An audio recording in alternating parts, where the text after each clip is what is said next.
25, and we are live. That's right. Got the heat on here? A little nippy today. Mm-hmm. Heard that. Nippy. A little nippy.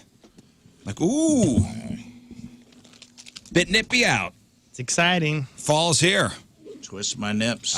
Tomorrow's going to be 90 degrees. No, it's not. Oh, Stop this. I'm made making me things cry. up. Tomorrow morning frost, though. Oh, frost. It's going to be even chillier You than got to bring in the Miami. ficus. Frost yeah. on the pumpkin. Is this not Fool's Fall? No, we're straight up. You All right, fool. this is dumbass fall. You fool. Fool's Fall. Fooled you. No, it's still summer. No, last night I was out walking the dogs. Had a sweatshirt on. Nice. I love that. Me too. It's getting dark early. This I is know. my weather, dude. This is my outdoors This weather. is yeah. Well, we left the house. It was sun was going down. By the time we got back in, it was dark. I know. King Scott walked around Creve Coeur Lake yesterday in the Yeah. dark. Well, Whoa. it got dark, towards the end of our walk, and it was perfect dangerous, though man. out there. Were you- Beautiful, but also Were you carrying bear mace? no, I should have. Just a AK-47, a couple of nunchucks, and I was good to go. But And your lethal wife, yeah, as we know. and she Who always knows? carries. Yeah, she knows dance karate. Yeah, she's like way into the Muay Thai bow. Muay Thai. Muay Thai bow. She does the mix, man. Yeah, that's a She mix. exercises and That's a mix. elbows you. Yeah. Oh, yeah. That's sweet. Yeah. Throwing jazzercise. Man. She's wild. No, it was a good walk, but yeah, it made me think when I was walking around because it was a little sketchy. And you see, this one guy was wearing What all was so black. He sketchy had a about it? hoodie on. What's that? What was so sketchy about it? Well, it was The people? there was one guy that looked very bizarre. He was wearing head to toe black, and you could just barely see his face when you got close. But he had the hoodie all up, and It's hoodie weather, and he's maybe goth like me, Yes. Don't be afraid of but us. at nighttime you can't wear that. What? I'm just kidding. Yeah, I was just wondering, what is too late to be walking in the woods like that? Is it Were when you the on sun a trail? falls? Yeah, I was on a trail. Were there lights? No, it's my pitch black out there. Yeah, it's a bit odd. Were you with the dogs? Yeah. I had Canis lupus with me. I mean, Did you smile and say hello to people as you walked the by? mean streets of Creve Coeur? I mean, you know how I feel about this. I don't want to see men walking around in the dark ever. Yeah, she doesn't want to see you I walking can around. handle women only. Yeah, the It's question. one The place question I'm is, most she doesn't want to feminist. see. Yeah, she doesn't want to see you walking around. So when is it too late for you to be walking around? That is a at good night? question. That's what I was telling my wife. I'm like, I feel like a guy over a certain height, like maybe 6 foot, shouldn't be allowed to go walking at nighttime. That's right. Because I will say the guy in the hoodie, it would have been easy to take. He was once he got up close, you're like, he's short and small. I could get him. Were you He's just startled? looking. No, Were you scared for a minute? no, I wasn't scared. Okay, if you were, man, you can say it. No, it was just one of those where you're coming around a corner and you see, kind of looks like something's moving, and then once you get closer, you're like, oh, that's a person. I see it. My dogs were startled though a few times. Yeah, I was. So- I'm sorry. No. So when is it too late for you to be walking around, Scott? You specifically. I'll go at any time. I'd say a half hour to an hour after sundown. Okay. Because I've been caught out when the sun went down, way deep in a trail, and like, oh man, I miscalculated. I got to get out of here. So you got a little bit of a buffer. Yeah. But if it's past an hour or so into darkness, and you're out in the woods, No go. What are you doing out in the woods? I mean, you're gonna startle somebody. I wouldn't even say the woods. Like I was out petting Mr. Gray the other night, and it was dark, and there's a man I'd never seen just walking the sidewalks.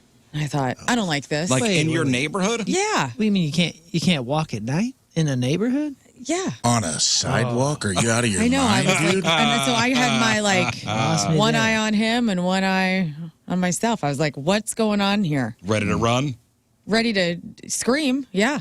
Oh, yeah, you lost me there. Oh. I'm not sure I would. Lauren wants everybody in at night. I do. I've officially hit that moment in my Everybody life. should be inside at night. Yeah. I mean, as long as you're quiet. We got a couple people that they're regulars. That we have a couple runners.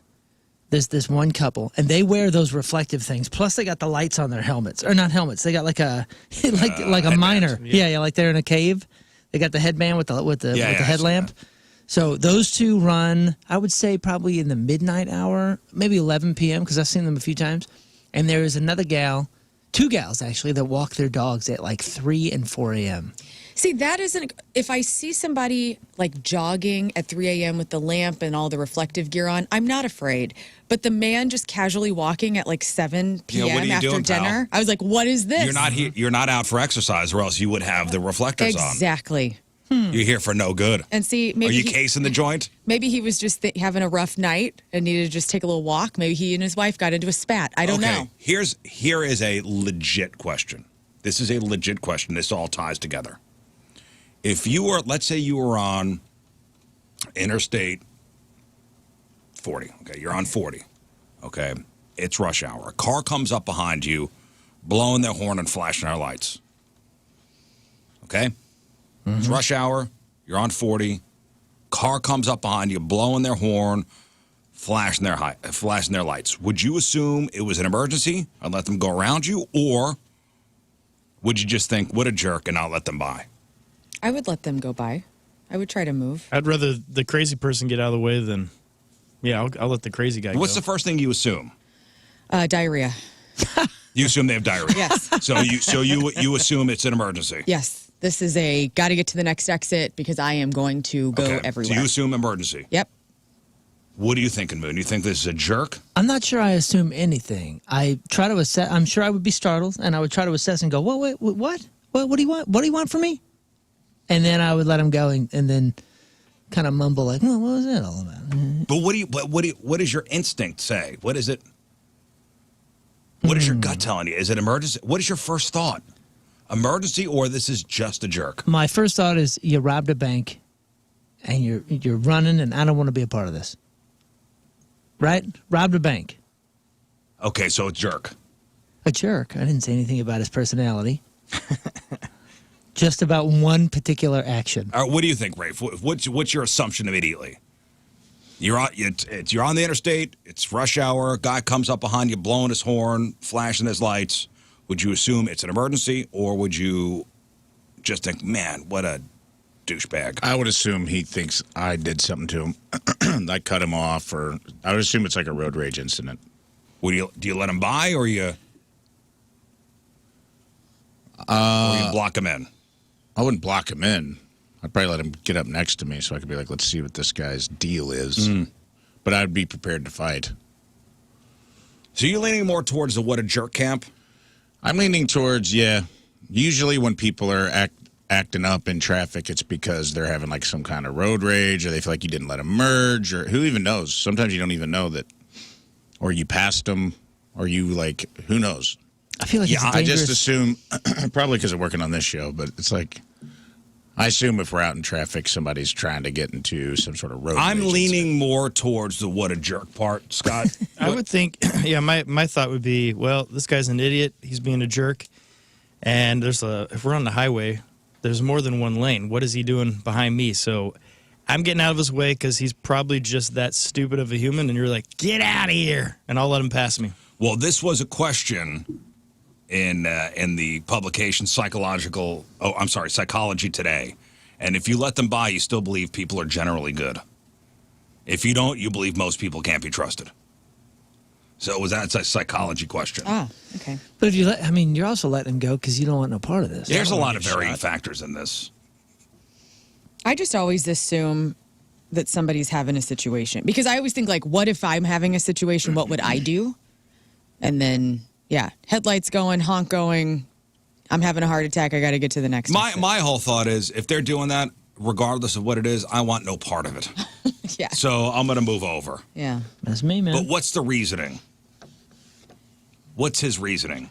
True emergency or just truly being a dick? My wife is in labor and I have to get to the hospital. That's what I. So you still think people are generally good? I do. Okay, that's good. I deeply except if think they're that. walking at night by themselves.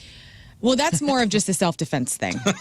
I believe there are bad people in the world, and yes, do I believe that they walk at night because they don't give they're not thinking about how odd that can seem. And this guy's just like, I'm walking here. Like, I'm just walking. Like this morning, we always have drama in the parking lot downstairs, whether it be somebody visiting the ATM at 3 a.m. for ungodly reasons. This morning, people. I actually thought it was Moon following me into the parking lot.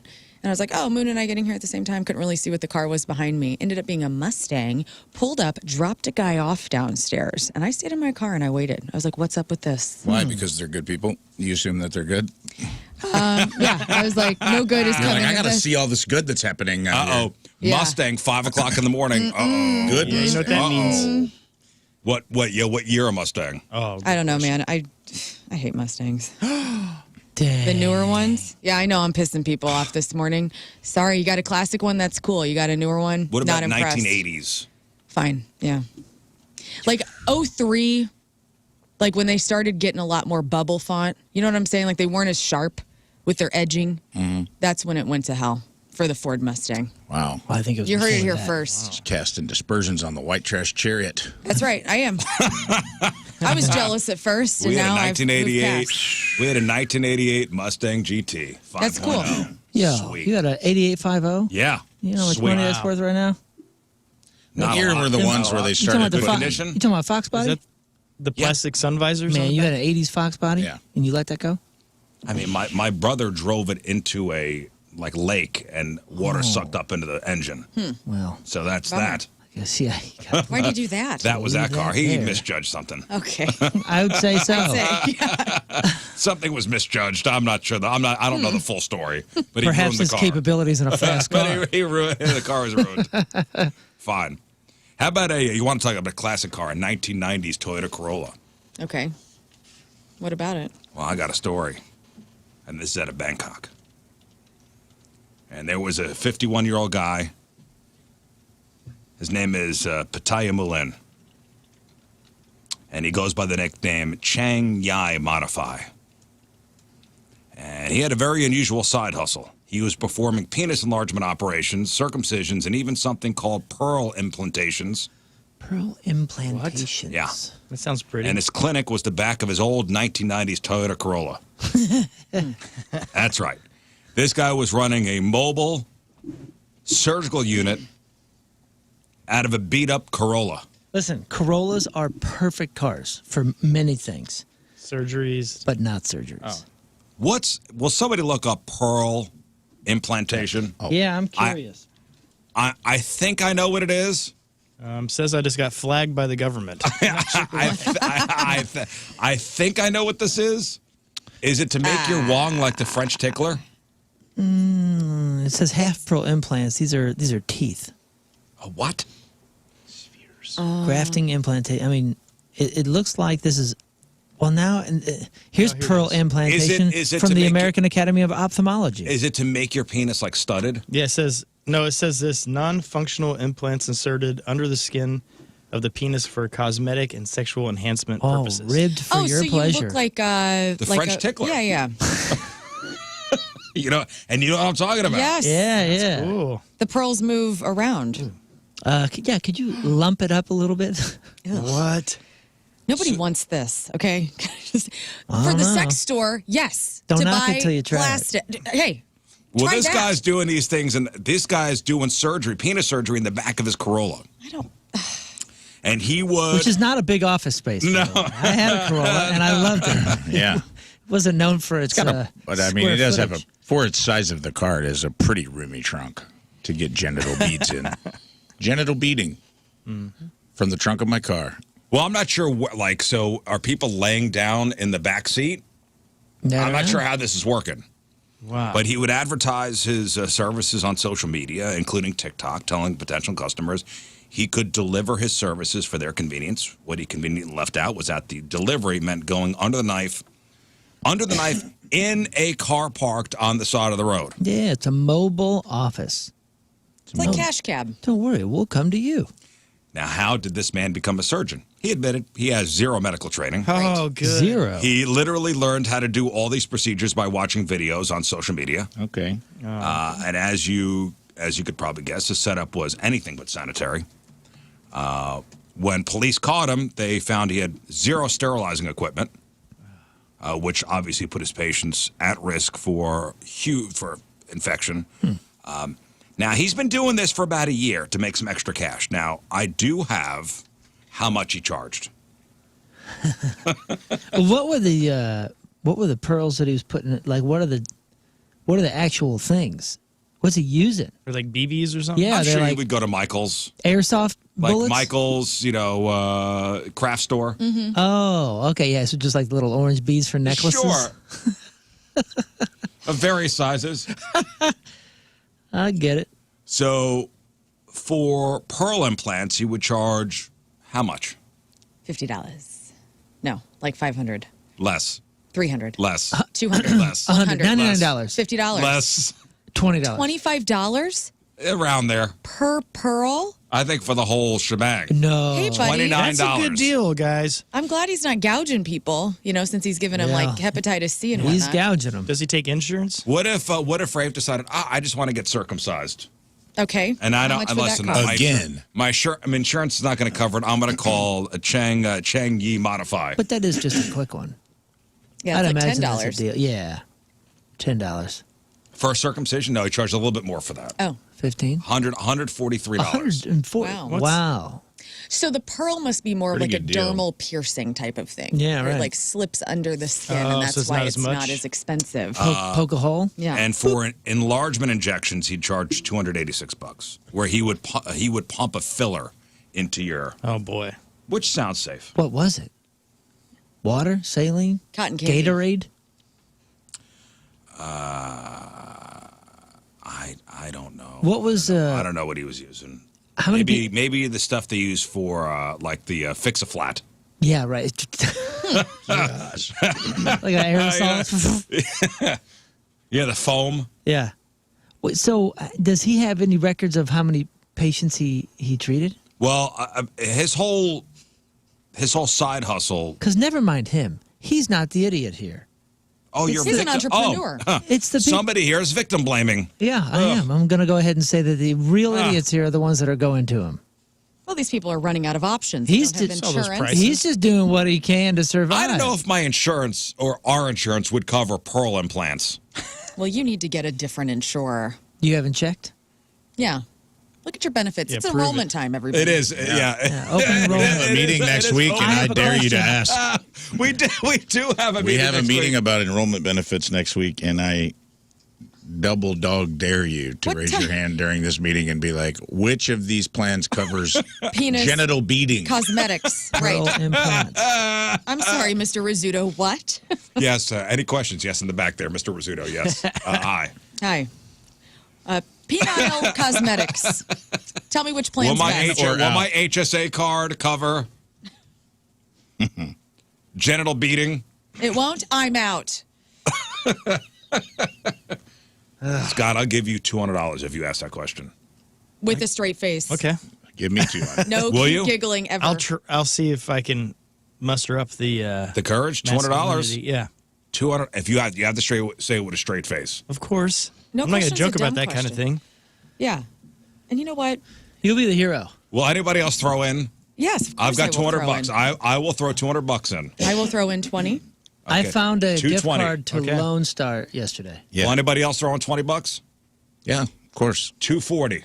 That sounds good. Plus the Lone Star gift card, No smiling. No smiling, no giggling. which I think has $50 on it. Lone Star. Yeah, I found it yesterday. What's Lone? Like the Lone Star. It's a steakhouse, brother. Longhorn? No, this one's Lone Star. Where's that at? I'm not really sure. That's why it's probably still on the Is that even in the city? Probably Of Fairview course. Heights. You've never had Lone Star? No. They're It's around. just like Texas Roadhouse. It's the same thing. it's a dang poor. near. It's a poor man's Longhorn. Longhorn, Lone Star. Outback? If you closed your eyes, there's no discernible difference. Oh, no. You guys know so much about steakhouse. Anyways, that's still on the table, even though it says permanently closed. Oh no.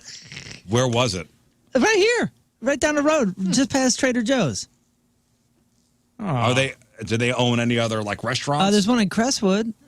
There you go. That's worth it. All right, $240 and a Lone Star gift card Okay. Think with about it. possibly $50 on it. When is that meeting? The 29th? Next week, yeah. We'll record it if you do it. Oh, Scott, you got to do it. Yep. All right, I'm in. Don't Gotta figure out how forget. to do it. Write this down. I won't forget this one. This is too much money. Yeah, all right. The most I made this year. All right. Well, the guy's whole operation was blown up, I guess, when customers likely unhappy with the results or whatever condition their dongs were left in, reported him to the police. So authorities had launched an investigation and caught him red-handed right in the middle of a pearling procedure in his gray Corolla. So he did have one customer. Like, I want to know how many people he served. Was he able to finish the guy's pearling job? You're right. What if that Like guy he was right busted in the middle of it. He's only got the left side done? Oh, boy. Yeah, now it's going to be uneven. I hope it was an undercover cop. Halfway through a pearl. Come on, guys, hurry. You're going downtown. Police seized all his gear: pearls, surgical blades, needles, local anesthetics. He was arrested, charged for practicing medicine without a license, looking at 3 years in jail. So a guy teaching himself surgery from TikTok videos. And before we get in the back of an old car, what could possibly go wrong, right? Honestly, I bet you he's better than you think he is. I was talking to AD from Casey yesterday, and he was asking, he's like, you know, with TikTok and YouTube and all that, do you think there are better guitar players out there now? Because all these kids have the ability to learn. You know, there's so much access. And I was like, yeah, man, I'm sure of it. Like, think about how many guitar players didn't have the money for lessons or something like that. You know, they got a guitar. Oh, there's a million tutorials. And they fiddled with it, and then they quit. But had they had YouTube or something like that. So I bet you the same applies for surgeons. You know what? Want to be surgeons. You know who's got a great app is Fender. Oh, yeah. Fender's got like a lessons app. Yeah, I think very most good. of it's free, right? Yeah, some of it's free. I mean, there's a little pay service where you get a little more, but it's good. Excellent. It's a great time to be alive. Well, I mean, it's nice to, you could look up videos on, scales and chords and stuff like that. But, Penis implants. maybe that's not a great idea.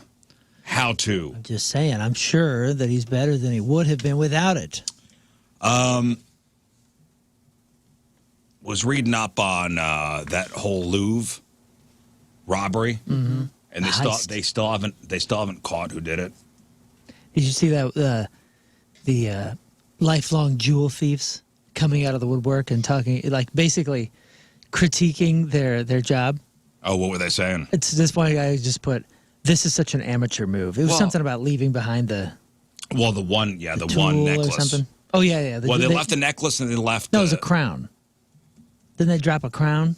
They dropped a diamond and emerald covered gold crown. Yes, belonging to Empress Eugene as they fled. It was like lifelong jewel thief critiques Louvre heist. Well, they put a value on the stuff they stole. So really? Total value. So they stole $102 million worth of stuff. But to get a lifelong jewel thief's opinion, wouldn't that jewel thief have to have been caught? I don't know. Or, In which case, who are you to critique this job? Yeah, the article was fairly vague. Let me see if I can find it. They could have just given it up. Not playing this game anymore. Well, how do we know their work then? I don't know. Maybe they're helping. Maybe they're a thief turned Catch me if you can FBI. situation. Yeah, one of those. Well, I kind of mean, things. this whole robbery there at the Louvre, straight out of a Hollywood movie. French authorities are in a desperate race against time after this high-stakes heist at the world's most famous museum. Now, the big fear isn't that the thieves got away. It's what they're going to do with the stuff. Is it going to be gone forever? And this wasn't a quiet after-hours job. It was in broad daylight, and a group of thieves pulled off an incredibly brazen robbery. They used a crane mounted on a truck to get up to the first-floor window. The wing that houses the French crown jewels, using an angle grinder, they smashed through the window, broke into 2 display cases, grabbed 8 priceless pieces of jewelry. The entire operation took 6 to 7 minutes before they fled on motorbikes. So here's what has the experts worried. The thieves likely have no intention of selling these iconic pieces. The goal is probably to break down things. They'll That's what probably I said. break them down. I was like, they stole a sucks. bunch of things they can take the jewels out of. Of course. Yeah. Because you were asking, like, how do you fence this? How do you sell that? Yeah, You melt the gold, you take the jewels. But then it's now, I mean, that value is no longer Well, there. they'll melt down It's the not the They're worried same about value. melting down the. They're That's not worried even they're going to worth melt their down the time then. gold. How is it not worth their time? They got Because you just go sapphires the steal a size brick of gold and tennis get way more balls. money. That's not that much. Once it's all broke down, that's not going to be very much gold. Sucks for the historic value of it. What they will do is they'll recut the gems, the large gems. They'll break down the gems. They'll melt the gold. Maybe. And if they succeed, like individual stones and gold can be sold off and disappear into the market forever. Even if the thieves themselves are eventually caught, if they already sold it, it's gone. Right. Gone. You don't think this is a... To me, this is a uber-rich private collection behind a secret bookcase, eyes wide shut situation. Yeah. Somebody's like, some super rich, old money, I have the crown jewels I think you all seen too of many movies. Napoleon. I mean, I don't know, man. They found stuff like this before. Yeah, they'll have a painting They disappear found like for private. 50 I mean, years. that's the Mona Lisa. Yeah, it was 100 and something years ago. I'm not saying Yeah, but the that Mona doesn't- Lisa can't be broken down. Right, and I'm not saying that stuff doesn't happen. I'm just saying, like, this day and age, you gotta. These people who are cutting into the Louvre and taking off stuff, I don't see it being some masterminded plan by some billionaire that wants and also a crown. another big thing is like, man, you guys are the most famous museum in the world, and where's your security? Mm-hmm. Like, this was when the museum was open, and there's no security footage of it other than people taking cell phone videos. Inside job, man. Why don't you look into that? You would think somebody's getting fired, like the head of security. I would think there's go. no surveillance footage, only what people have taken on their phones. I don't even know if they've opened the Louvre since. But experts say the recovery of items stolen for their raw materials are very rare. And French officials have admitted they failed to protect the treasures. They've launched a full security review. You know, will they get to the jewels on time? I don't know. But it's a crazy story that would happen now in 2025. It's like a movie. Yeah, it is. It is a Hollywood movie. Here's the Here, article. check it out. Former jewel thief calls out mistake in Louvre heist. Thieves stole princess jewelry from the Louvre in Paris. It's an audacious 7-minute raid that took place just after the world's most famous museum opened on Sunday. Former jewel thief Larry Lawton says the heist was well planned, but the Larry. thieves made many mistakes to help investigators. So he's saying that it's not a perfect crime and that. Well, yeah, French authorities are 100% certain they will catch the thieves. It's we will get you. we will get you. But it's will they get them before they break all the stuff down, which would be a shame because all that stuff is historic. What were you saying, Rafe? I looked it up just out of curiosity, and it says authorities have found recovered stolen or looted artifacts and jewels from private collections of wealthy individuals several times. Items are typically repatriated or returned. Notable examples: Michael Steinhardt, a billionaire hedge fund manager, prominent antiquities collector, in 2021 had 180 stolen objects, including paintings, jewels, and artifacts valued at over $70 million that were trafficked from 11 countries in his private collection, seized from his home in Greece. So did he get in trouble for it? He did. Looted items from his collection have been repatriated to Greece, Italy, Iraq, Turkey, among others. Didn't somebody have a... Shelby White, New York Metropolitan Museum of Art, was a trustee. $69 million worth of stolen antiquities from her collection that she took out of the vault in 2022. The Lindemann family, U.S. billionaire George Lindemann, agreed to 33 looted artifacts from Cambodia, including jewels and some sort of historical artifacts. And then a French private collection in 2021. 2 pieces of gold and silver Italian Renaissance armor were returned to the Louvre in Paris, where it was stolen. So they've done this before. The armor was stolen in 1983. Didn't somebody have like a T-Rex fossil? Like a T-Rex head? Skull. It was a skull. It was a skull, and they were like, hey, that was stolen. It was like The Rock or somebody like that. I think Nicolas Cage. Nicolas Cage. Was it Nick Cage? No, he had to sell his. I think The Rock had. Look it up. I think The Rock so. I remember had one this. at his house. And he didn't know it. He didn't know it. It was like in the background of a video he made. And they're like, hey, wait a minute. That was stolen from But I think somewhere. these guys know it. This Larry Lawton guy is talking about. He's like, he goes, they dropped a brooch. They stole 9 brooches, but they dropped one. He's like, in 25 years and $18 million of jewelry thefts that I did, I never dropped a piece of jewelry. He was on the news talking about Larry the jewel thief. I just think you can never underestimate a billionaire's ego to want more. to have everything.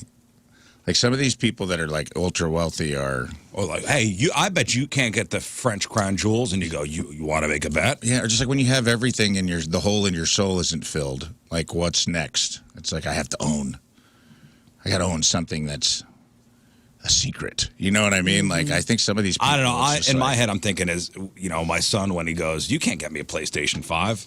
I go, oh, you want to make a bet? you don't have that kind of pull, old man. Oh, You're like calling you don't think your old everybody. man could get you a PlayStation 5? Oh, your old man can get you a PlayStation 5. You sit back there and watch me spend that. Yeah, kind of money. I'll do it. Legally or not, don't matter. But yeah, we'll see. We'll see what happens there. All right, it's Halloween time, so we're going to start seeing these kind of stories. And it's this kind of story that has parents worried, and they get worried all the time every year about this. A reality in one Texas town. Police are now issuing a serious warning ahead of Halloween after this is out of Santa Fe, Texas. Needles were found in candy. Needles. Come on, man. This was during a recent school homecoming parade. Families were enjoying the event. The kids were excited to collect candy being passed out along the route. They got home. The excitement turned to shock and fear. One parent says his 18-year-old daughter grabbed a Kit Kat. When she opened it, she found a sewing pin stuck right inside the chocolate. And the dad's like, this is no accident. They stuck it right in there. This was deliberate. His family wasn't the only one. Police confirmed that at least three other homes reported finding needles or pins in the candy their kids brought home from that parade. And the reports came from families who were in different spots along the parade route, suggesting that tampered candy was distributed widely. Thankfully, nobody was hurt. So it was on one of the floats. Yep. Probably a kid. What do you mean? You think Probably a kid was putting pins in candy? Yeah. Oh, man, Probably that sounds like a sick old thing. I don't see kids going to that. Really? I mean, we're watching kids on TikTok kick in doors. Why wouldn't they do something stupid like this too? I don't know. I will about bet that. you. I'm I not will gonna bet you it's a dumb teenage We did high dumb- schooler we did- on the float. I don't know, man. We did. Just go back. You were a kid. Yeah, I did. Dumb things. Light vandalism and damaging things, albeit very wrong, and we know that, and I'm not condoning, was a fairly normal thought for a teenager. Putting needles in candy is not. I do not see the direct. It's an old witch's hoax, I would say. I think it's an inside job. What do you mean, like the candy companies? Kid, Oh. whoever found it, put it there. Oh. Like finding a There mouse were in too your many Coke. There were different too many. ones. There were different families. Yeah. How do you explain that? Group of kids. What? Okay. Let's do something to freak out Are our they separate? parents. Or do they all go Yes. trick-or-treating together? These kids Three are- different homes reported finding needles or pins in the candy their kids brought home from the parade. The reports came from families who were in different spots along the parade route. Maybe they were kids that hate going to parades and like, this is how we have our parents never take us back to a parade. No, these are kids that put needles in there, not realizing the consequences behind what You they... think this was kids? I do. Hearing like urban legends of this and going, No, like, let's make it happen for real. No, I don't even think they were thinking urban legend. They were thinking they were just joking around and not knowing the consequences of stuff that they do. But what's the joke? Putting a needle in a candy bar. Yeah, but I don't I don't know. That's my. I don't know. That's my first thought. Whose mother sews? You know what I know? Because you got to have the little tomato Yeah, with all the the tomato pins. with all the pins in it. Yeah, check the Yeah. tomatoes. Yeah, check the in tomatoes. the neighborhood. If one of them's missing, Check the pin cushions. Is that what that's called? A pin cushion? Pin cushion, yes. So, yeah, the Santa Fe Police Department is strongly urging every parent who attended the parade to thoroughly check the candy. The case is now an active investigation. Of course, a reminder, they give every year for Halloween, check your kids' candy. Carefully inspect all treats for signs of tampering. Look for tiny pinholes, tears in the wrappers, or any unusual discoloration. If you find anything suspicious, throw it away immediately. What were some of the urban myths about candy? Razor blades. Razor blades. And Jeff Burton always told the story of his tongue getting cut up from an apple. And Who did that to him when he was a child? Even in his absence, I will push back on that. What? I still think that's a story he had in his own head, and I don't think it happened. Every year we tell I that just story. don't. And he would have like cuts on his tongue. He had Yeah. a lizard tongue? His tongue was all remember cut they up. proved that was like an urban legend. Not him, but I'm just saying like In general. that was happening across the nation, and they found out like there were actually no reports of that. It was one of them scary things like Mortal Kombat's going to have you turn your kids into murderers. It was like that that whole era. The other one I loved was people lacing the candy with LSD. Yeah. Yes. Is LSD Not as expensive? afraid of Like that one. why would people want to just throw that stuff out there too? To watch kids trip their balls off, like walking around the streets in the costumes. That would be insane, by the way. Kid starts eating candy laced with LSDs, dressed up as a little vampire, starts floating up to trees and stuff in his brain. My God. That's insane. I don't know if there were any stories of, or was that an urban legend, or was there actual stories of that? I remember hearing about people putting blotter paper like on a sweaty person. Like if you walk by and they would just whoop, like put it on your back and you wouldn't realize that you have a little blotter acid because it didn't take much, right? It was like Really? Okay, itty bitty drop. So the threat of Halloween candy being laced with LSD is largely urban legend, but isolated incidents have been reported. While mass poisonings are a persistent myth, stories about drug-laced candy have circulated for decades. Often fueled by societal fears, sensationalized media. Experts widely agree that random, widespread candy tampering is not a genuine threat. And I'm not calling Burton a liar. I'm saying that I think he mixed up some memories and some other stuff. Because, our memories do some crazy things. When you're 7 years old, by the time you're 40... Sounds like you're calling our angel a liar, dude. Get out of my face. No, he's always said that. I told it to him to his always face. said that. I was like, No, dude, joking. like, I'll go, tell me, walk me through some of the details It that could happened be shortly something after that, that. Yeah, it could be like- something that you don't remember, but your parents told you about. Right. He would was like, talk specifics. Yeah, but then I said, like, I would say, like, well, what happened after that? Like, where was the police report? Did you take an ambulance? I mean, if you split your tongue in half from a He razor said blade and an carved apple. it up, and he said he was eating the apple, and all of a sudden, just blood started coming out of his mouth. How would you not realize that there was a razor He blade was a in kid. an apple? I don't know. I mean, that to me is that's always the thing that made me think it was bizarre. It's like you look at a fruit. That's the one thing that you like kind of look all the way around before you start diving into it. I don't know if you're a kid. I guess. The whole LSD in the candy has been around. That's been a myth for 50 years. Well, I mean, the first piece of evidence that makes no sense to me is who's going out on Halloween and even getting an apple and then eating the apple. Yeah, suspect. I think Like what? You ate the apple on Halloween? You weren't eating What everything kid else? eats apples on Halloween? exactly, Jeff. Well, I think Nancy Reagan started the LSD candy trip. Wasn't she the one behind like the drug? Like, didn't Ronald Reagan back in the day, like Yeah, the war on drugs. And I feel like the Reagans Just say started. no. Well, didn't that start Yeah. with Nixon? Didn't the war on drugs the whole Right. thing start Was with it Nixon? Nixon. It was- Oh, my apologies. she There's started. an- She was just say no. Yeah, just say no. That's She was just say no. Nancy Reagan was? This has been around since 1974.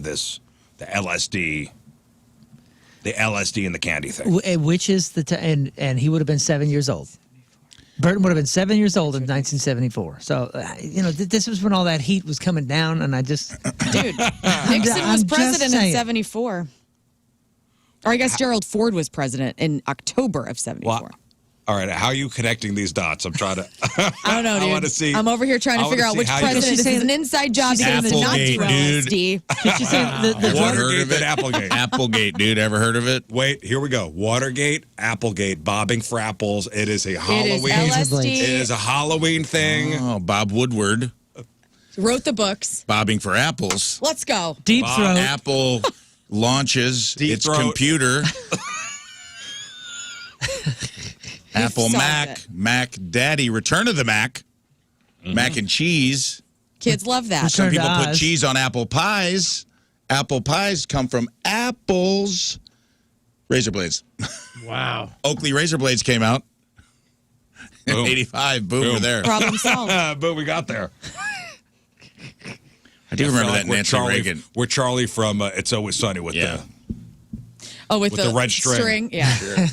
We did it, guys. Way to The go. red, I do remember like the Nancy Reagan commercial. It was very successful. It was like a dude in a half pipe name. Remember that? Do you guys remember that commercial? It would come on Saturday morning cartoons, be like, "You've got the right to say no, no, the right to say no," and it was like a dude in a half pipe, like holding the pose, and it was like Nancy Reagan's face up over him. It would come on during like Saturday morning cartoon. I remember like the jingle, and I was like, Nancy kind of got in our heads a little bit. Mm-hmm. So maybe that got in there.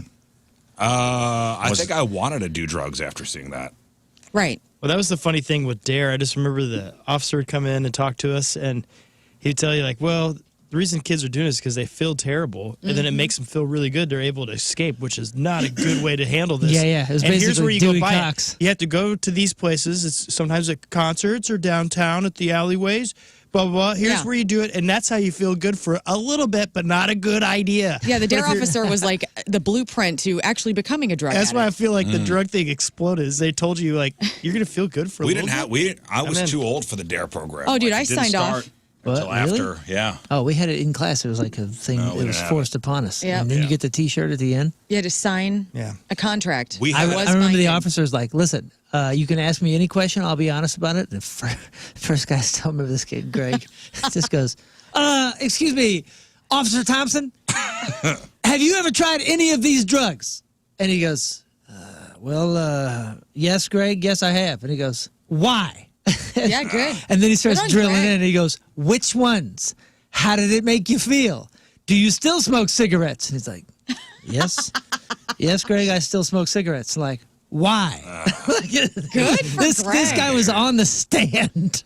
You guys got to watch this. We used to have they would pass around a box, like a wooden box, and it showed everybody what the drugs look like.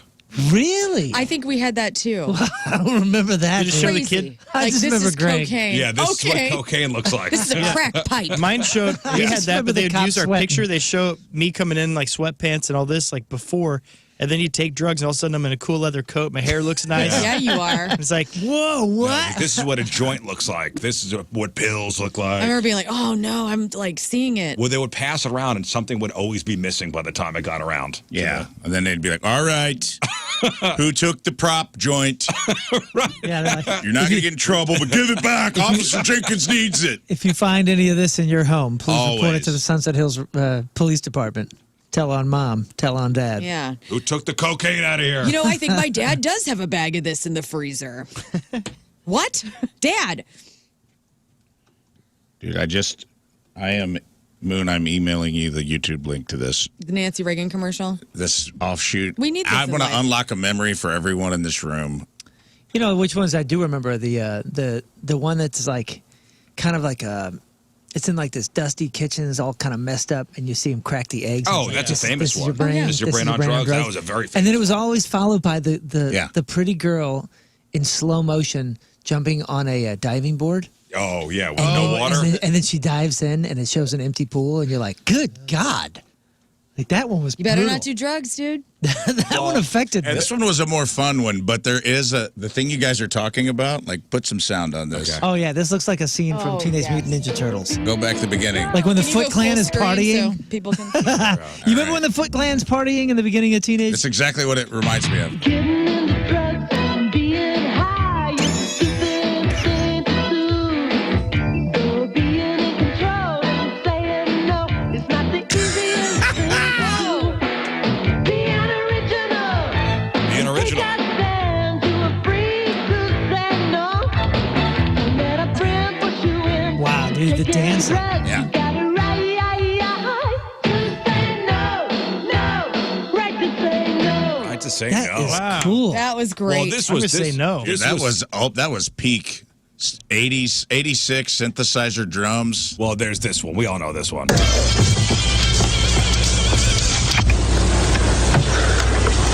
It's yours? No, I Mother said she found it in your closet. I don't know. One of the guys must have. Must have what? Look, Dad, it's Where not. did you get it? Dad, Answer me. Who taught you how to do this stuff? you all right? I learned it by watching you. That was Jeff Burton's favorite. Remember he was talking I about learned it from you, Which, Dad. by the way, the actor, Parents who do drugs have The kids actor who do that plays drugs. the dad in dad that? actor is the Micro Machines guy. It is? No, It's gotta be. Look it's at him not. again. I John always... Machida? How do you know his Oh, name? you have to know his What name. is The your guy's brain? famous. I just remember he looked like Sipowicz from NYPD Blue, and I'm like, I remember watching that commercial and being like, this dad No, definitely he beats looked the like crap out of his son Gabe every night. Kaplan. Welcome Yeah. back, Cotter. Yeah, but he kind of looks like he wants, like he would beat his son every night. I don't Some know. people There's do something give off about the that guy in the vibe. commercials. Yeah. Like, where did you get this stuff? The way he was like talking to his kid, I go, oh man, he's gonna beat the hell out of this kid. And then the kid's like, you all right? Did they show that commercial here? Was that a commercial they showed here? Well, it must have. Jeff referenced it constantly. Oh, dude, it was on all the time. Okay, I'm going. Because the on. guy had a very New York. No, it was very A very that was New York nationwide accent. In your commercial. closet. I don't know. One of the guys must What's the what? Look, Dad, it's Where not. did you get it? Dad, Answer me. Who taught you how to do this stuff? It's the way you say, answer me. Answer me. Answer me. It's John Machida. you all right? I learned it by watching you. Damn it. Joey. That's how everybody learned how to not to take accountability. Yeah, I learned it from you, Dad. Damn it, Joey. You still had to do it, Joey. Narc. He was not the same. It wasn't the same guy. John Machida was the fast-talking guy, the Micro Machines guy. That's right. He's still alive? I don't even know who the hell we're talking about. You don't know the Micro Machines guy? No, Of I don't course know you Micro do. Machines. He's What's still Micro alive. Machines? John I never Machida watched Jr. it. You don't know the Micro Machines guy? I don't, you guys. Of course you do. He was in FedEx commercials. He Good was in news, all he's sorts still of with stuff. us. The late 80s had the greatest. It was like this guy. Yeah. Let me give you a little audio. Kind of John Hewlett-y. You got the audio. Aja? Ready? Hit it. Motorcade of Micro Machine. Each one has dramatic details, terrific trim, precision paint jobs, plus incredible Micro Machine pocket playsets. There's a police station, fire station, restaurant, service station, and more. Perfect pocket portables to take any place. And there are many miniature playsets to play with, and each one comes with its own special edition Micro Machine vehicle and fun, fantastic features that miraculously move. Raise the boat lift at the airport marina, man the gun turret at the army base, clean your car at the car wash, raise the toll bridge. And these playsets fit together to form a Micro Machine world. Micro Machine pocket playsets, so tremendously tiny, so perfectly precise, so dazzlingly detailed, you'll want to pocket them all. Micro Machines and Micro Machine pocket playsets sold separately from Galoob. The smaller they are, From the better Galoob. they are. Yeah, I forgot tuned about out when that Galoob. commercial was on. Yeah, it was not for me. I mean, I was I not. think I had those Micro things. That was for us. Yeah. Yeah. That was for us. That's Yeah. when you go right to Toys R Us and walk down that aisle and just dream. You know, Twista and From Busta Galoob. Rhymes say that he was their biggest influence. You know, now listening back, From Galoob. I'm a little less. I'm less impressed. I'm less impressed. John Machida, you're no Busta Rhymes. I was very impressed seeing those commercials as a kid. Now, Me too. I kind now of was like, less yo, I could do that with impressed. enough practice. And how did I remember his name? I have no idea. I idea. have no idea why that name imprinted. It's On very me. impressive sometimes what's in there. It's not For you. impressive. It's You're, sad. you're I'll a be honest name with you. guy. I'm a name guy. You're a name guy. Which is unbelievable when I sit here and we go out and do things and we see somebody that's somewhat recognizable and you go, what's his name? Yeah. Right. Like, how Yeah. are you to ask me that? Well, it's full of John Machida or whatever. John Machida. Yeah. Knew that. And the bass player for Three Doors Down or something. Mm-hmm. You Yeah, probably know that too. That's the guy that was got thrown out of the band for all those drug things. Was he? He didn't. Well, he even learned it from you, And Dad. now you know. Now you even know Look up- more details look about up this guy. basis for Three Doors Down. Drug We are going problems. down a That's rabbit actually hole. what Duff told Slash when they kicked him out. You all right? Look up. Justin Biltonen. He joined the band in 2013, known for his passionate country music. Previous in the band, Todd Harrell, That's the it. bass player. Yeah, He was he- in the band from his formation, 96 to 2013. I think he played third base for the Cardinals. Legal troubles, sentenced to prison for possession of a firearm by a felon. Yeah, but I think he also robbed like a CVS or something. That was Coheed's bass player. That's Mike. No, I think this guy did that too. Oh. If I'm not mistaken, we don't got to go down that rabbit hole. Wow, dude. How do you know this I don't know. stuff? I don't know. I don't know. Holy smokes. I don't know. Sentenced to 10 years in prison. Holy cow, dude. I don't know. On a lighter note. on a lighter note. It's even worse. What? He was sentenced to 10 years in a Mississippi State prison for possession of a firearm by a felon on Thursday. His sentence was handed down by Jackson County Judge Robert Krebs. Harrell was already struck with a lifelong felon status after he was convicted of vehicular homicide in 2013. Wow. He killed a car. That's not nice. Yeah. 90s Corolla. Guys, we are on a list. St. Louis made a list, and it's a good list. Oh. Okay. So I want to see again. We're doing a 180 here. Okay, we're gonna go. We've talked about drugs and stuff like that. We're done with that. We're talking about good things. Okay. We were. Also, maybe addicting things. You know, we are a sandwich city, right? Yes. We're a self-proclaimed sandwich city. Now, the article is titled 36 Best Regional Sandwiches You Have to Try Across America. And the St. Louis area has 2 sandwiches that have made this list. Now, when you think of cities with famous sandwiches, I mean, you think the Philly cheesesteak, you think the New Orleans po' boy, you think, lobster rolls in New England, you think Italian beef in Chicago, you think a Cubano in Miami. Right. Pimento cheese in the South, the pork roll in Jersey. But don't sleep on St. Louis, because we are home to not one, but 2 incredibly unique sandwiches. I know one that I'm guessing is on here. Okay, now, don't say it yet, I won't. because you probably do know at least one. I think I know one. I'm trying to think what the second would be. Can anybody think of the 2 unique sandwiches that are? I have 3 in this town that I always remember. Okay, go ahead. So Rafe, you were first. So what do you think the one is? St. Paul. Okay. St. Paul sandwich. Oh, I you see say what you're St. Paul. saying. Type of Regional sandwich. type I think of we're going to be sandwich. famous for that. not a Type brand. of sandwich. Crap, you're right. Not I was thinking. I forget which one it is, but there's one at Blue City. There's the there's the Moon at Vivola Express, and then there's. I was there yesterday. Oh, Saw someone order it in person. I thought it was a bit. The person in front of me ordered the Moon. said Like it really knew it was loud you. too. They're like, "I'll take the moon." I go, okay. Yeah. like so named after you. Yes. Yeah. Yeah, it's And you amazing. thought maybe they saw you online. Well, I mean, it's a good sandwich, but the way they said it, it felt like they were saying it to me. It was like, it's possible. You think your moon sandwich from Vivola's has already made No, the I just said for me. 36 best regional sandwiches? I said for me, and the other one is it's either the Alcatraz or the Buffalo Soldier from Gramophone. Yeah. Is that the one it The is? hot salam from Joya's too. I could see that being a. No, so the St. Paul sandwich, yes, is on there. What is on there. Does You anybody don't know see what a that lot is? of places. I don't. That's what's odd to me. Is it is a sandwich a type of sandwich we're famous for, but you only see it at a couple of places. Yeah. It's where is it again? Is it at? Asian restaurants. It's Asian restaurants. Yeah. Yeah, but there was a Vietnamese place that we used to go to that closed, and wasn't Faux Grand? wasn't that the one that was? It had a famous. Reopening. Faux Grand had the banh mi, Oh, that's what I'm thinking of then. but that's a Vietnamese sandwich. This is, so the St. Paul sandwich, you only find it here. It was created by the city's Chinese-American restaurant owners. It's an egg foo young patty. That's a classic dish made with eggs, bean sprouts, and sometimes meat. 2 sandwiches, two slices of plain white bread, and then mayo, lettuce, tomato, pickles. That's the St. Paul sandwich. And then the other sandwich is the Gerber sandwich. Does anybody know that one? The Gerber. Darn it. We've talked Yeah, about it. that's at before. LeGrand's, right? That's at Ruma's. Oh, yeah, that's it's the right. only one they make. Ruma's. That's like their big. That's right. I have That had made this list. Yeah, and it's that's a basically weird like- one. It's just like cheese. Is it a sandwich though? Yeah, open face. it's open face, and then you close it up, and it's just cheese. I'm pretty and sure. cheese. I think LeGrand's might have one too. Because I think I got it there. Yeah, we talked about this before. The Gerber.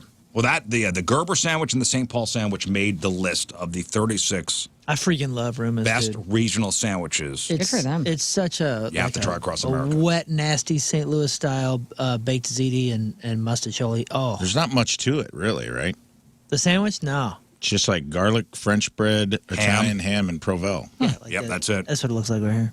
It dates back to 1973 at Ruma's Deli. It was named after a customer named Dick Gerber. Old Dick Gerber.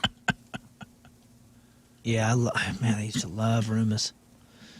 And that's, don't where have- is that? Is that South County, right? South County? Well, there used to be one in the one we used to go to was in Concord Plaza, right across from Ronnie's, essentially. Now I think there's only one on It's not. It's at Limburg and Lee May, maybe down where Warehouse Music used to be, and then there used to be one in St. Charles, and now it's a sushi boat or something. Which was next to that hot dog.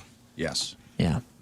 No, must be just that one place because it's not. Well, I mean, corrected. if it's a one place you get this, good on them for making that big list. Dang.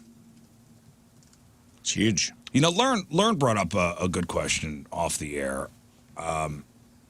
What's the best street in St. Louis? Do you have an answer to that? What's the best street in the St. Louis area? In my heart, it's Manchester. Because it is so damn long and there's so many different parts to it. I love that street. I hate it and love it at the same time. The traffic on Manchester sucks. But as far as if you want to really experience St. Louis, you could start downtown, like at Shodo, and essentially take Shodo when it turns into Manchester, right? Shodo turns into Manchester, I think so. Yeah, so you're picking up the Grove and all of that nightlife. And then you can That's go unfair. west.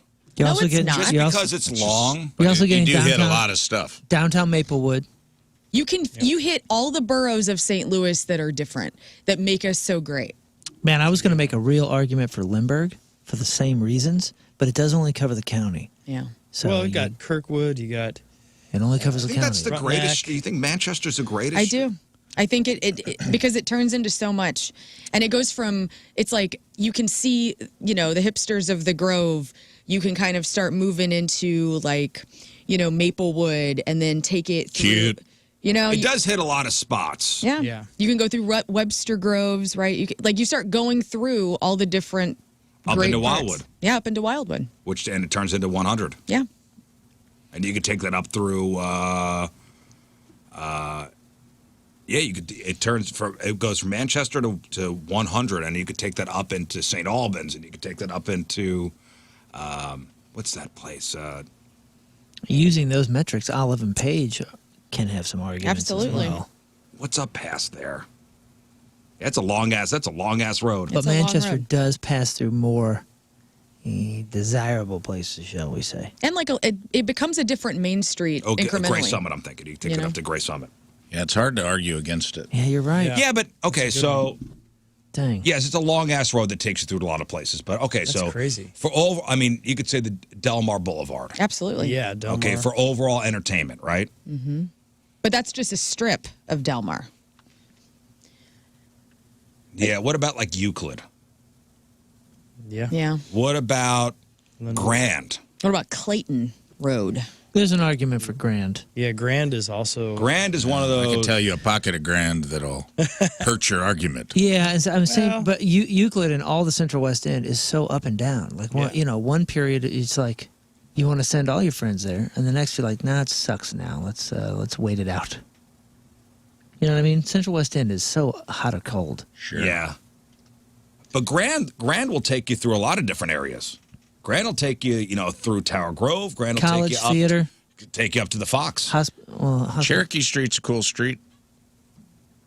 If we're not worrying about length and we're just worrying about like an eclectic, cool street you should visit, Cherokee Street's got, Somebody's making an argument for Main Street, St. Charles. Yeah, Yeah. baby. As Go one of ahead. one of the greatest streets in this area, Yeah, it is a great street.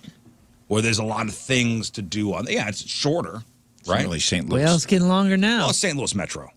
It's getting longer now. I was just down there yesterday getting a haircut at Rad Barbershop, and man, the construction over there for that city center thing they got a giant hole now. It is crazy how that is going to be built up to be even cooler and longer. Yeah, but if I want a section of a section where I don't have to get in my car and go, if I want food, I want entertainment, I want to spend an evening or a night somewhere, what's the place? Broadway's good. Yeah. Start thinking about Broadway because you can start at the stadium. You can start downtown, head through like Broadway Oyster Bar, that little area by the stadium, a lot of cool little spots, and then he takes you down to the brewery, goes right past the brewery, goes past all the stuff in the south. There's a lot in between there. Yeah. There's a lot of not great things in between. Well, that's every street. No, I mean, not Manchester, Delmar. Delmar, you could start at the top and be pretty entertained all the way to Central West End. You talking all about the way to. There's a spot between though that's pretty rough and tumble. You talking Yeah, but about if you take the loop section, you could start at where Cicero's was and go down to where Del Mar is. You could even Del go to Mar like Hall. north and south. Like north and south and Del Mar are perpendicular. And that, like, starting right there, that corner, because there's like really cool spots, right? Frida's over I there. can stop by the Scientology Center. Yes. Wow. Absolutely. That's pretty Good. cool. Get rid of your Thetans.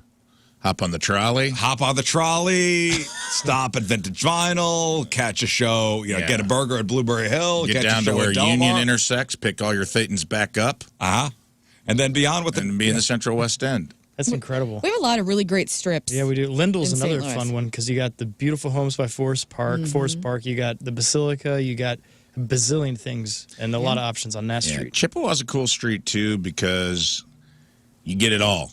You really do get the right. That is a true cross-section of St. Louis. Like, if you start on the rough part of Chippewa down in the city, and then you go through, like, the cool, cute little neighborhoods in, like, the Southampton, Northampton area.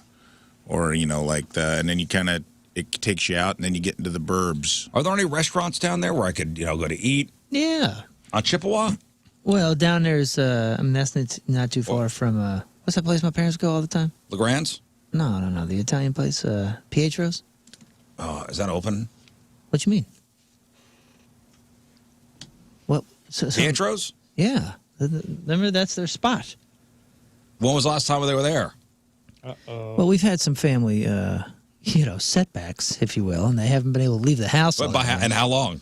I don't know, man. You got me all worried.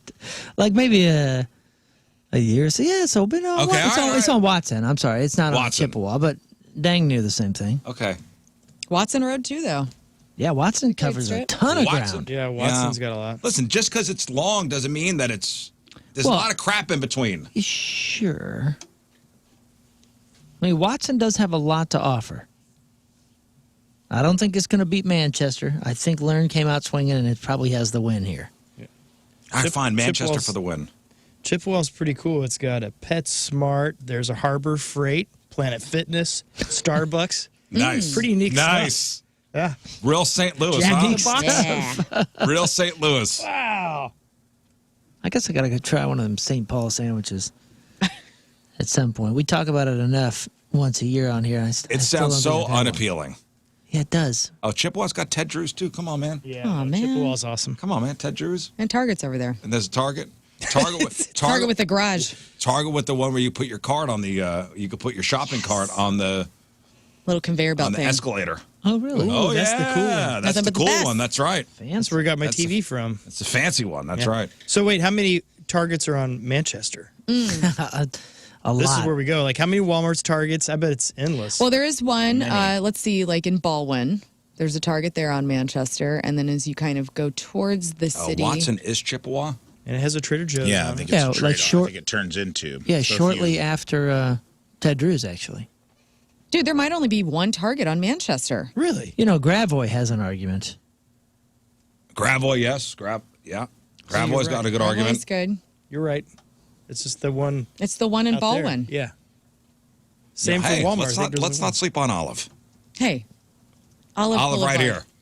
If they fix Olive- the lights situation, I Olive will- Boulevard out here is going, hey, what about me? I'm a pretty good road. You know what? It is actually. I mean, we got Trader Joe's. We got a ton of local spots. I mean, Olive goes from Overland right to up to Chesterfield. Well, yeah, pretty much. But the problem with this is the stretch here in Creve Coeur. They got to fix their stoplights. Oh, yeah. What's going on at 4 a.m? Why they have Takes 10 red minutes. lights? You have to sit through the whole cycle, and it takes 5 minutes to get through you one. gotta light. Creve stop. Coeur You gotta don't- stop complaining. Don't care about you. I will never. Yeah, so Watson Fix is it, Creve Watson up Coeur. until the river, up until River to Pear, and then it's Chippewa on the inside. Watson. Mr. Watson Randy to Chippewa. Watson. Mr. Randy Watson. Yeah, the St. Paul sandwich. That's where Grandpa Pigeons used to be, right at the change. Never been. I love Grandpa man. Pigeons. I don't know what Bring that it is. back. Oh, it was Bring cool. It back. Grandpa Pigeons. You know what it was? It was Menards before they dreamed it up, but cooler. They had like weird crap in there, like statues or something. I was a little kid, but I feel like there was like, it felt like an adventurous place to go, even though it was just a store. Grandpa Pigeons? So Yeah, it was it's the just coolest like, name ever. And maybe I'm remember. so like a Menard, so it would have kind of everything. Like it was yeah, like I it guess was a so. department store. I was a child. I wasn't there to shop. I was there The way you to be said that, by the entertained. way. I was a child. I was just a I child. was just a child. All right. Let's talk about today's Team Rizz Member of the Day, brought to us by Hot Shot Sports Bar and Grill. Score a shot at $10K during Blues away games this year at Hot Shot Sports Bar and Grill. Get all the details at hotshotsnet.com from the greatest of all the cities around here, Festus, Missouri. Mike Torrey is our Team Rizz Member of the Day. Now, interesting about Mike. Mike's been a daily listener since his sophomore year of high school. Now he listens after his midnight shift as a machinist at the AB Brewery. Cool. But Mike thinks that he may be the tallest Team Rizz member out there. He's 7'2". I love it. Pretty tall. Good for you, man. I think, yeah. Is there any other? I think that's it. He said he had a size shoe, or his shoe size is 8, which I thought was Get out of here. No, yeah, it's weird. Tiny feet. Mike Torrey, all 7'2" of them. That's incredible. Our Team Rizz member of the day gets super sweet Team Rizz member of the day soccer jersey. What size? I do want to know what his size? I want to he's at? meet They him. I gotta want be to like stand 16 next to or him. 18. He's got 2 first names, so I'm not Mike sure. Torrey? Not sure how tall he Or really is. Torre? Could he be the tallest person in St. like Louis? Joe Torre. Yeah, like Joe Torre. Never mind. Like, I know that Robert Wadlow, right, was Alton's tallest. Alton Giant? The world's Alton- tallest. The Yeah, he world's was tallest. the world's tallest. Who is the tallest person in St. Louis? We should find that out. Is be it our this boy. guy? Well, our buddy 7'2". Haas, how tall is he? He's He's six- over 7. He's yeah, over 7 Is he foot over tall. 7? All right. Well, we need to have a tall off. Ladies and gentlemen, we got ourselves a tall off. I found a Grandpa Pigeons commercial, and it's not as exceptional as I remember. Okay, so Grandpa Pigeon is like it's like Rural a- King. Yeah. I was gonna say like a giant Dollar General. It's like a Rural King. All right, Crowd on Celebrities next. It is 7:14. It is Wednesday. Traffic and weather. Moon coming at you. Traffic is brought to you by Golden Oak Lending. Do you need extra cash? Golden Oak Lending can convert your home's equity into cash in as little as 14 days. Let Golden Oak Lending cure your blues. We have an accident in a left lane blocked, 55 northbound before McNutt. An accident in a left lane blocked, 55 northbound between Carondelet and Germania as well. Your point forecast, mostly sunny, high of 65. Right now it's 45 at the Point Studio.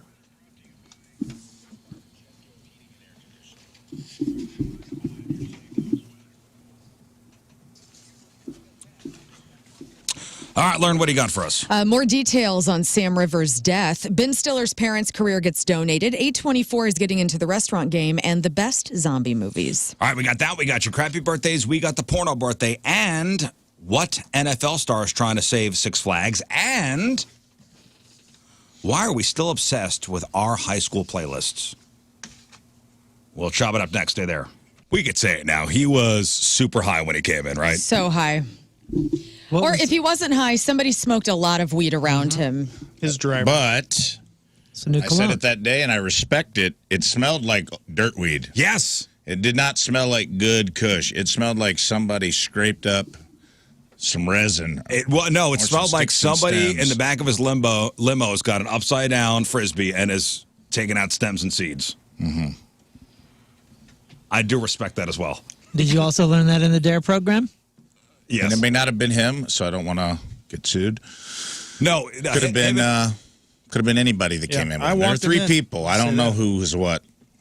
Well, he walked in. I went, whoa. I love it. It was funny in the hallway. Everyone that walked past was like, everyone was like, throwback. what is going on in Yeah. here? Super cool guy, too. Yeah. Yeah, I He like was it. awesome. Super cool guy. I just hadn't smelled that smell in a while. Right. Because we got the good stuff now. Everybody, it's very green. It's very like when I smell it now, Right. it's like pungent and like In I a can different smell way. the crystals and the the bright iridescent greenness of the bud they just smoked, and this smelled like a last resort. It smelled All right. circa 1995. Bought it from your dad's friend in an emo's parking lot. Yeah, type it was. situation. Yeah, it was still on the bong from the night before, or half lit. Yeah. Yeah, it felt good. Yeah, Real throwback. Yeah. All right, phone number 314-624-3833 or 618-398-3833. The Schreier Air text line, 314-649-DUMB. The Mick Ultra Studio Cams, 1057thepoint.com/Rizz. The socials at RIZZ Show. Your emails, RizzShow at 1057thepoint.com. Our friend Megan Little from the Blues will be by later. We're going to talk Blues theme nights for this season. We'll talk to Chris Kerber. Got to shout out the hats of the week. If your company or brand wants to sponsor a hat of the week, you have a week left. Have one of us wear your hat all week long. Plug your business daily all week long. Have it displayed on the studio cams. Go to 1057thepoint.com. Of course, you must make a generous donation to Cardinal Glennon Children's Hospital, like the sponsor on Learn's Ed. Yes, Golden Oak Lending. They bought me for the whole month, so they really did it up. So thank you so much. And at Golden Oak Lending, you can get a free mortgage checkup, and it really is free. So find out how much money you can save with a simple phone call, 314-567-GOLD. And Rafe, your head sponsored by Pursuit Detailing LLC, here to protect and serve your vehicle's interior and exterior. Kids, grime is a crime.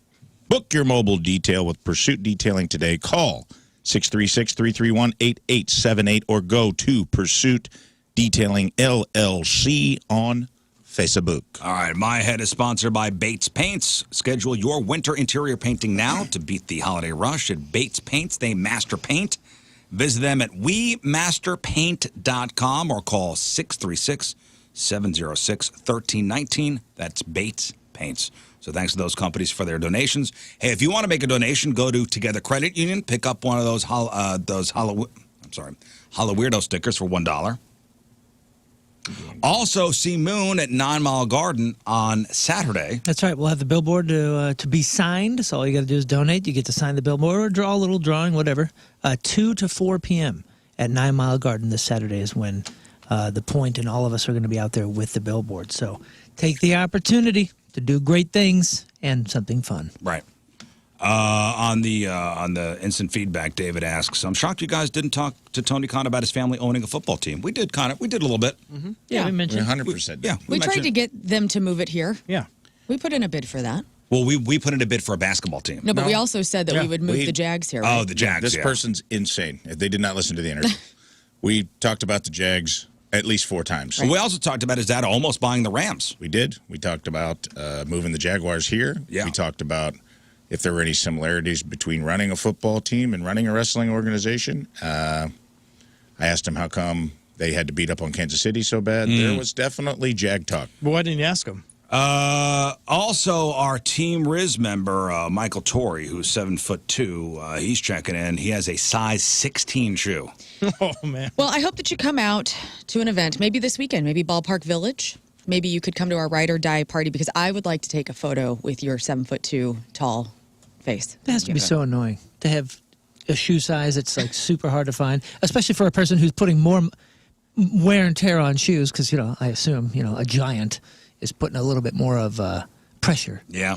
on And on he's shoes. a machinist over at AB, so... Yeah, so he's going he's through on them his more. feet. He's going through them faster than us wee lads. You got a custom. Yeah, you got those A real custom. man. And then he's got to pay extra, work extra to find these friggin' shoes. And the pants. Think about how long your Yeah. pants got to be. And He's got to go to like Bob's Big and Tall, right? I know. Tell us where you get your goods. Yeah. Where do you buy your things? We're so curious. Hey, speaking of the Kansas City Chiefs, Rafe, Travis Kelce, he is investing in Six Flags. Mm-hmm. Yep. He's going to be the new bald guy. Yeah, he is part of an investment group, and he's looking to shake things up at the struggling Six Flags. I guess the group he's with, an investment group, has bought a 9% stake in Six Flags, and they plan to work with the company's leadership to boost its value and improve the experience for park goers. Chiefs roller coaster incoming in Missouri parks. So Travis Kelce says, I'm a lifelong Six Flags fan, grew up going to these parks with my family and friends. The chance to help make Six Flags special for the next generation is one I couldn't pass up. It's cool. Cedar Point guy. Talked about Yeah, it he's on New Ohio. Heights, which is roller coaster heaven. Supposed to be the best roller coaster per capita. Your mom anywhere. goes there a lot, right? Or used to go there a lot. Yeah, that's the Beast, and Yeah, that's the big They have boy. like 7 of the biggest roller coasters we went there a couple times. It's awesome. all in one park. Same for what was it Kings Island? Is that over in Ohio? Ohio's got some. Yeah, they got that's, all is the that the good roller stuff. coaster capital of the world, Ohio? Might be. Oh, I don't know. And I think they have the largest swimming pool in the world there, too. So. Oh, Ohio's I got remember lot that one. They had a going for it. boat in the middle that the lifeguards were on. Swimming pool. So as soon as the news broke that Travis Kelce is helping out with this investment group, Six Flags stock shot up more than 15%. Oh, yeah. Because it's been a tough ride for the company, which has seen its stock significantly drop this year. Well, yeah, and there was like a moment of headline fear where it was like Six Flags might be closing down, and we're like, I bet here the idea of their revamp is Taylor Swift ride. I'm down. I think there should be a Kansas City Chiefs ride. Is there a Kansas City Six Flags? Or is St. Louis the Missouri one? St. Louis It should be like closest. something like the NFL Pass or whatever, but it's you get to sit inside a football and it shoots you across something. Love it. Yeah. As if as if Patty Mahomes is passing you. But you're spiraling. Yeah, you're spiraling. spinning. Yeah. Tight spiral. That would be All tight. right. That would be a tight. That would be a Ray, tight can you say the ride. trademark thing so we can get that? Trademark. Trademark. Rich show. Travis Kelce, I love you. Be my best friend. Legal. It's legal. Officially. All right. So ever wonder why certain songs from your teenage years feel like they're permanently wired into your soul? Science. That's just nostalgia, dude. Maybe that one track that can instantly transport you back to a specific time and a place. Well, it turns out there is science to it. And your gender plays a surprisingly big role in when these powerful musical memories are formed. So there was a big study, fascinating study about this, and I want to talk about it. And it's found that men and women experience their quote-unquote musical peak at different ages. Well, I like to store all my musical taste in my breasts. So I imagine that when my breasts were forming, that is when the nostalgia of music of the 90s would kick in for me. No. Back to you. Think about, okay, so for guys, the music that hits the hardest and sticks the longest is typically released when they're around 16. 16. This was Okay. 1994 for me. 16 years old. That is spot friggin' on. Spot on. For women, the peak comes a little later. So what were you listening to? What was new when you were 19? Oh, God, really? Yep. What year would that have been? I was born in 78. 85, 78, carry the 2.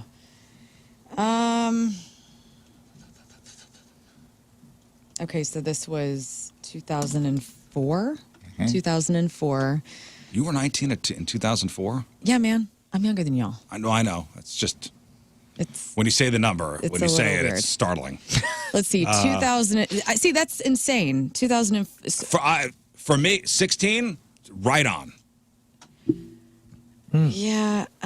So what's the According what, to this, I should be a I fan of a lot disagree. of bands that I'm not really following. So what year would that be for you? I was 16 in 97. And they said the number one alternative rock album of 97 is Radiohead. Yeah, but what was on the radio? It was grunge. Oh, yeah. It was everything I love. It was everything you love. It was everything you love. Yeah, it's cool to go year to year and see what alternative records came out. So what's behind this 3-year gap? It all comes down to how we use music during those formative teenage years. So researchers think the difference stems from different social and emotional roles music play for teenagers.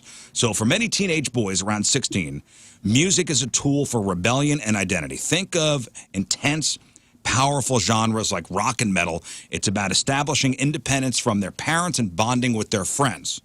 And these songs become the soundtrack to their budding autonomy, and that powerful association sticks for life. Now, I'm going to ask you, Learn. For teenage girls around 19, music often serves a broader, more complex purpose.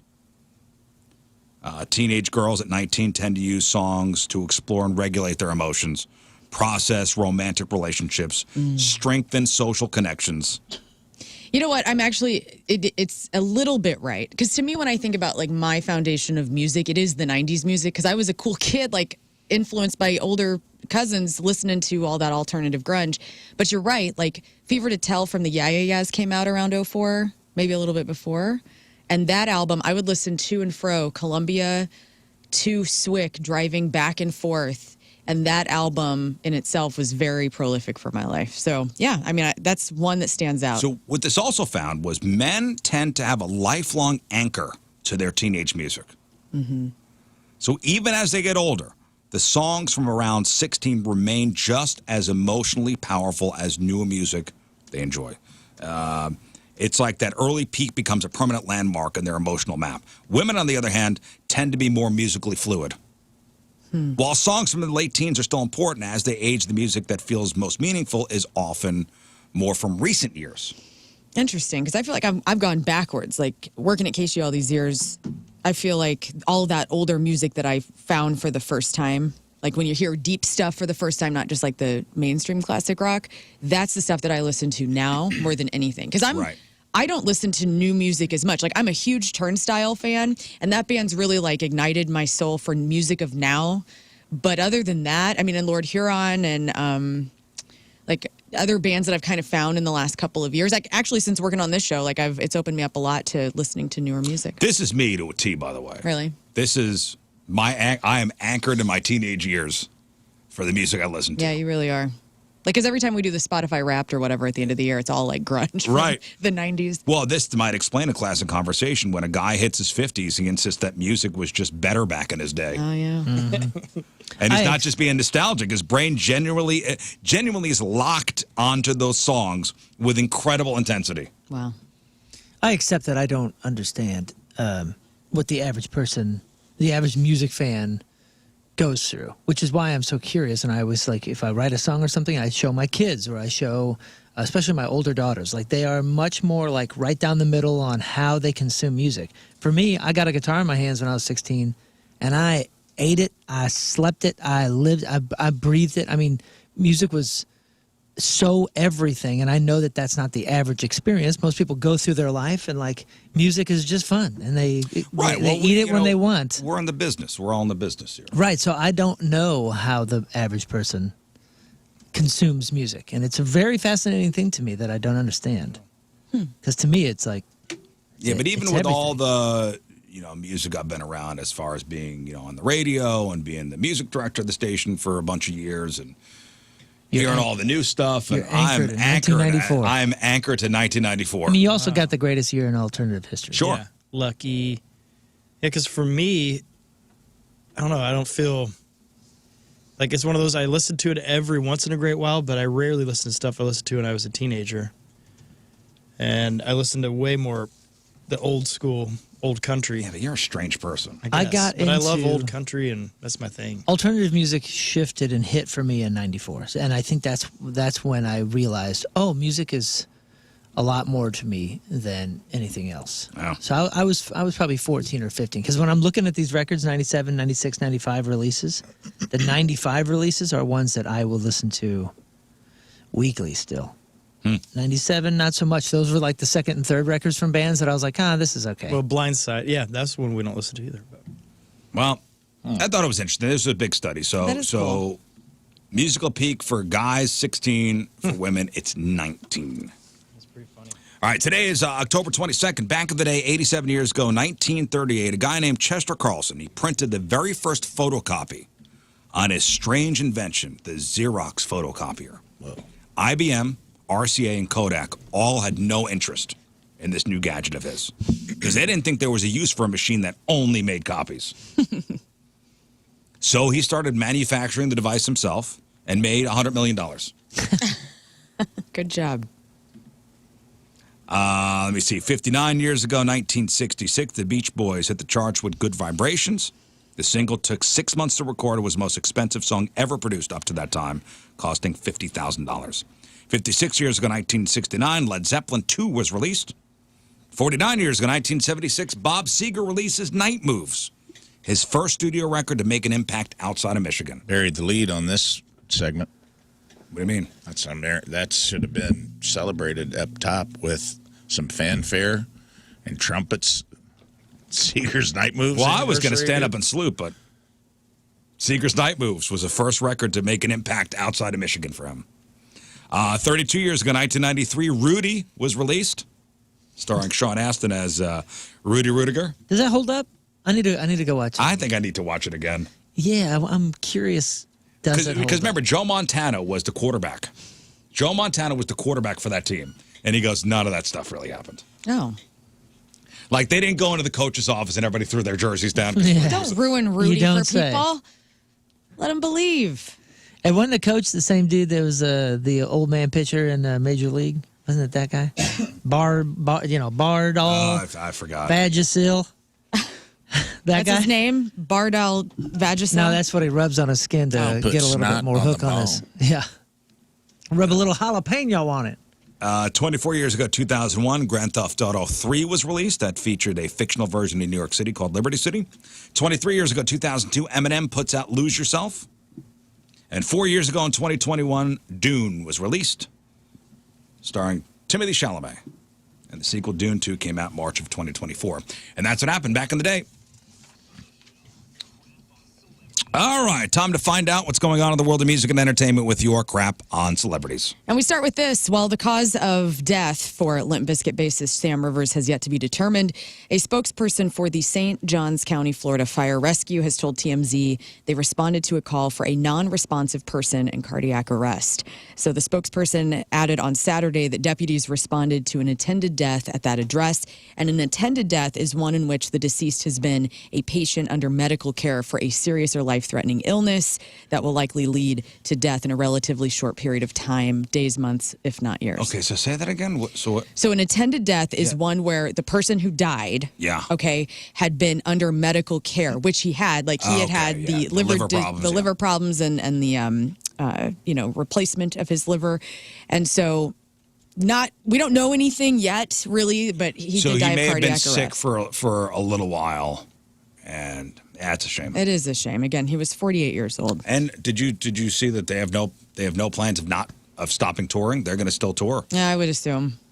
They got shows next month. They got new music out. I mean, it's like show must go on. So they will get a replacement bassist, and they will keep touring. Yeah, they've had to do it once. They'll do it again. 2 decades after someone started cyber squatting at slipknot.com in the domain, the band has finally decided to sue the anonymous host. So in a new federal lawsuit, the band claims the cyber squatter has been using slipknot.com for more than 2 decades to advertise counterfeit merchandise for the band. So that is why Slipknot is at slipknot1.com since 2001. I remember this was a big deal back when bands were starting to get websites. Mm-hmm. And Slipknot was starting to break through. Yes. Somebody had slipknot.com and was sitting on it. I know. But I didn't know they were selling. It was a Boy Scout. I didn't know they were selling illegal merch off it. Apparently so. So they brought their suit under the Anti-Cyber Squatting Consumer Protection Act, a 1999 federal statute that allows individuals to reclaim domain names through litigation. So they are seeking ownership of Slipknot.com as well as unspecified financial damages due to alleged trademark infringement and unfair competition. So there you go. Well, Scott, just so you know, I'm sitting on KingScottsTinyPenis.com if you need it. Wait, you're sitting on my what? .com. I didn't even realize what you .com. just Sorry did. to hear that part. Guns N' Roses guitarist Richard Fortis. Phrasing, dude. Yeah, I know. Yeah, you really chose poorly. Let's isolate that, please, for a drop. Wait, I'm squatting on. No, I'm Sitting on. No, I'm holding. It's no, over. No, It's oh, over. no. Okay. It's You over. do this to yourself. Richard Fortis has joined the lineup of guests for the Allman Betts Family Revival Tour with the Allman Betts Band. This is Devin Allman and Dwayne Betts. It's going to be kicking off on November 29th here in St. Louis at the Factory. So if you love Richard Fortis, you don't see him enough at Schnucks, might want to go check him out when he's on stage with another St. Louis and Devin Which Allman. Schnucks? Town and Country, forever. Duh. I'm assuming. Or Clayton. I don't know where he lives. This got announced yesterday. I saw him at Whole Foods once. Richard Fortis? Yeah, it's super cool. It's fun when he's just like there all of a sudden. Well, and he's the guy that kind of sticks out too. Yeah. No way. His hair is so dark. Yeah, way. And He doesn't look like he belongs in St. Louis. Doesn't blend in. I was walking downstairs one time and he was here for an interview and he just looks like he should not be in St. Louis, that he should be in Los Angeles or New York. Like he just looks so cool. Weird guy to see squeezing the melons in the produce section. Yes, it is. Pussifer is going to be releasing a new album, Normal Isn't, on February 6th. And yesterday they announced that they're going to go on tour on that record. So March 20th, they start in Vegas. They will be stopping again in St. Louis, April 30th at the Factory. So tickets go on sale Friday. Very exciting. Is this something you're going to go to? My buddy Dave Hill's opening that, which is cool.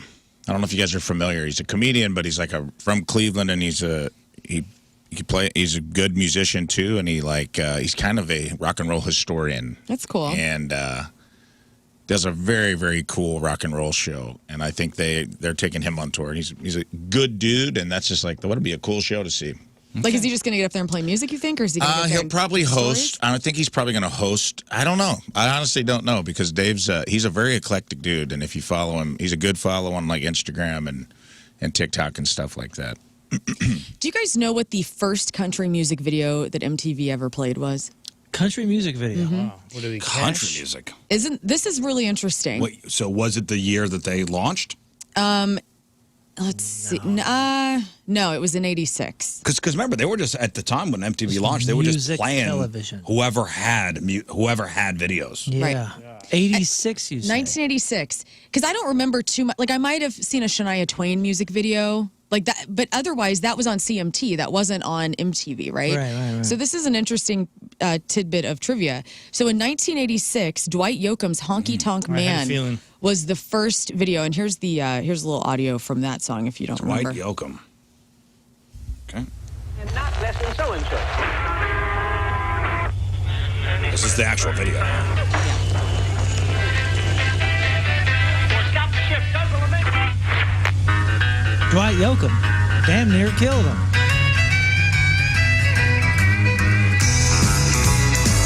Well, I'm a honky-tonk man. Ain't a crazy This is me. I'm turning this off. Love to give the girls a This is me watching MTV going, nah. Whatever. This belongs See that on video. CMT. when my money's all gone. But it makes sense because he got he really started getting his legs whenever he would open for all the hair metal bands on the Strip and all that stuff with his country act. Is that true? Yeah. Yeah, he That's lived so in cool. L.A. Yeah, he was an LA guy he wasn't an LA guy, but Nashville didn't want him, and he started hitting the hillbilly scene there in LA. Then all of a sudden the rock bands loved him. So it'd be like, Dwight Yoakam opening up for Motley Crue. That's because he's the only guy wearing pants tighter than they were. He also was dating Sharon Stone at the time. Like, he was crushing Dwight life. Yoakam dated Sharon Stone? Like peak Sharon Stone? Yeah, That's wrote a song amazing. about her called, what's that song called? Sliver. What's it? yeah, strange. Or, Wait. So what you're saying is, Yoakam was on the Sunset Strip at the same time as the Guns N' Roses, like coming up on that same, playing the Troubadour and all that stuff. He has a really interesting story. You can hear it Artist in their music now. Yeah, dude. And he was But in is she- Sling Blade. Man's an interesting guy. Yeah, explains the acting. so Explains. Sharon Stone, Correct. when she was in, what was that Schwarzenegger movie? Twins. Basic Where they're on Instinct. Mars. True No, where they're on Lies. Mars. Stop it. Total Recall. Total Recall. He was dating Sharon Stone when she was in Total Recall? I don't. What? They dated in the '90s. "Heart of Stone" is the name of the song he wrote about her. When they broke up. Damn. Double entendre there. Let's see when they dated. What years? Congratulations, Dwight Yoakam. Still cool.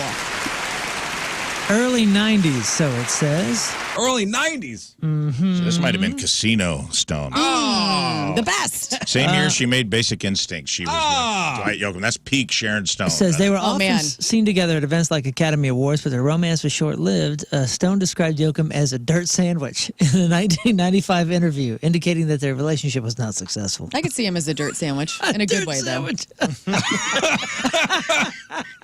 I don't know why that's going to stay with me for a while. So some people That is peak. That is peak Stone. So the music video for Honky Tonk Man from 1986, that was the first country music video played on MTV from Dwight Yoakam. Now, some people may fight that and say that the first country music video on MTV was Juice Newton's 1981 hit Angel of the Morning, but people are also saying that that was more pop than country. So technically, Dwight Yoakam, you win this argument with Honky Tonk Just Man. call me angel of the morning, baby. That's not a country song. I agree. Over the weekend, Kenny Chesney, June Carter Cash, Tony Brown, they were inducted into the Country Hall Music of Fames. Here is Kenny's speech during the ceremony. The truth is, I've never really let myself sit in accomplishment very much. But tonight, I can tell you, walking into that rotunda and taking a group shot, it was the first time that I have ever felt accomplished in my life. Why'd they do the interview at that bar with a gal singing right next to him? I know. I never heard it. dang. Never heard it referred to as a rotunda. Rotunda. A rotunda. It's a rotunda. Rotunda. Sounds like a dirt sandwich. I got a dating history line here from Dwight. Let's hear it. Let's see. Winona Judd it says Nice. is one of his Okay. exes. Sharon Stone from it looks like in 1992 was their fling. Karen Duffy for a year in '93. Oh, yeah, she was MTV VJ. Who that is? Duffy was a rebound. Always a Duff for the rebound. From '99 to 2002, Bridget Fonda. Wow. What? That's what This this guy says, Crushing Mike. it, dude. His little tight Wait, so jeans, bird legs and tight jeans were in. So 1992, Sharon Stone. Mm-hmm. Yeah, and then apparently from 02 to 2010, he was just loose crushing out there, and Just then, a master swordsman on the prowl. and then Dirt he- sandwich on the road. And then he started dating Emily Joyce, and he dated her for 10 years, starting in 2010 to 2020, and then they got married in 2020. Who wants a bite of this dirt sandwich? I do. We got married the same month, by the way. Oh, very cool. Loose crushing. You're practically him, dude. I know. Ben Stiller donated his parents' career archive to the National Comedy Center. The announcement arrives ahead of the Apple TV Plus release of Stiller's new doc, Stiller and Mira, Nothing is Lost, about his parents' lives together. That will hit Apple TV Plus on October 24th. Also, did you see this headline about, I don't know if it's this documentary or otherwise, I guess it would be this one, where Ben Stiller's kids talk about his career and how they felt that they came second always to Ben Stiller and their mom's career with movies. Their kids say that? Yeah. I thought that was really sad. Yeah. Because he Yeah, said they'll be all right. they'll be all right. Yeah. HBO Max didn't warn customers, but guys, we are getting a price hike. So on Tuesday, the streaming service announced that prices are going up on all of its plans. So if you have basic with ads, that's going up $1. Basic with ads annually, that will be $10. Your standard monthly $1.50 increased to $18.49 a month now. Your annual premium is going up $20. So now that will cost you $229. I just said this. Something else went up the other day because I did get a, what was it? Hulu. Hulu went up because I got a thing when I turned it on that was like, there will be a price increase. They finally did it to me because I've never cared. Mm-hmm. I'm always like, whatever. I'm going to start cutting some stuff. It's time to make some cuts. What you gonna cut? You guys, I'm going to start cutting some streaming services. started the 'cause I got 'em priority all, list, right? And I'm always like, hey, it's part of my job. I got to watch things. I'm a writer. We do pop culture on this show, and it's just part of the deal. But now they've gotten too greedy to the point now where I'm like, okay, because I don't watch that much stuff on anything. I watch a couple shows on Hulu, a couple shows on HBO. No one's crushing it right now. Oh, it was Disney. I'm sorry, it was Disney Plus. Maybe it's Disney Plus. Well, I have Hulu Which through is Disney Hulu. Plus. Yeah, it's a combo. Well, you know what doesn't make sense to me? And when I saw this, because I love HBO, it's my Me too. ride or die, and I will keep it forever and deal with it. But I'm seasonal about my streamers. However, it's like we're dealing with economics right now where everything is expensive. And you would think that if you want people to subscribe, you'd stop price gouging them right now. You'd give us a break because then more people will be able to come on and have access to it. Like if I were Hulu or HBO right now, I'd say things are so rough out there with your groceries and whatnot. We're actually dropping our prices. They had it, though. There were people cutting the cords and going, all right, cable's too expensive. Now we're going to go all streamers.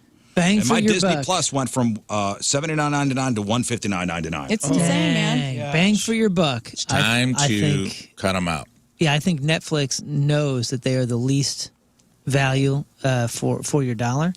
And I know it's hard because it's like the big boy. It's disagree. It's the big stone. I'm telling you, man, I Peacock. think if you were forced to cut them one by Disney one, Plus, I think, goes. I think you would miss. Well, yeah, Disney Plus probably you would miss the least. Disney Plus. Netflix, don't I think you would I've miss. turned that on in 6 months. I think you would miss Netflix way less than you think you would. We've been free of it since I think it was May maybe or June. We got rid of Netflix, and It's just out there's a lot of control, those dude. things where everyone talks about one show that'll come out or a movie, and you're like, Yeah, Stranger Things is coming out. Yeah, you miss a little bit of the buzz You talk. look different, But even if you watch those things, you would go, "These are not worth it. This is not worth it." It's Dude, just I started thinking about it.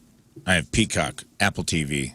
I have HBO Max. I have Disney Plus. I have Hulu. I have YouTube TV. You're Me too. wild. I now. have. Got it, too. I cut I Peacock. got all that stuff, and I'm like, if I went through and looked at it, I bet I'm paying $200 a month or more for television. And I still have it's cable. over. I'm going to start cutting.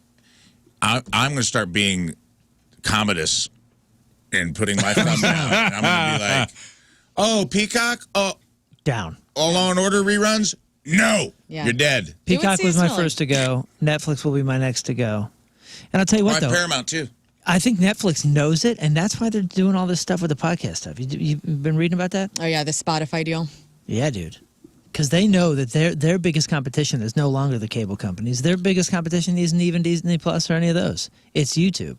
So if they're going to go against YouTube, who's now adopted the playlist and the podcast and all that kind of stuff, their attention enemy is YouTube. So combining with Spotify and all the stupid money that they've thrown at podcasting, that's their best move. And I found myself and turning they on know it. YouTube more than anything else. Disney's And got me by that. that's what I'm trying to tell you. Netflix knows that.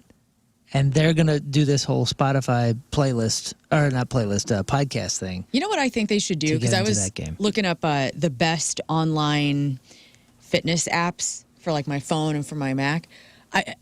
Are there any streaming services that have like a workout show? Yeah. Like we used to have like the aerobic shows in the 80s. Peloton. Apple did. Apple had something that was some Apple sort had of- everything. They had like yoga. They had a whole workout series Because that's what I want. because it goes with their Apple Watch. Yeah, I want to be able to like watch my big TV and do my workouts. They got have it. plenty of apps for that. No, I know You there's could- apps, but that I'm you talking could about download- streaming services. That you could download to your TV. No, I know. I'm not saying that I want that. I'm saying I know I can do that, of course. I'm saying saying like included in actually the streaming. included in my streaming, much like a deal. Anyway. YouTube.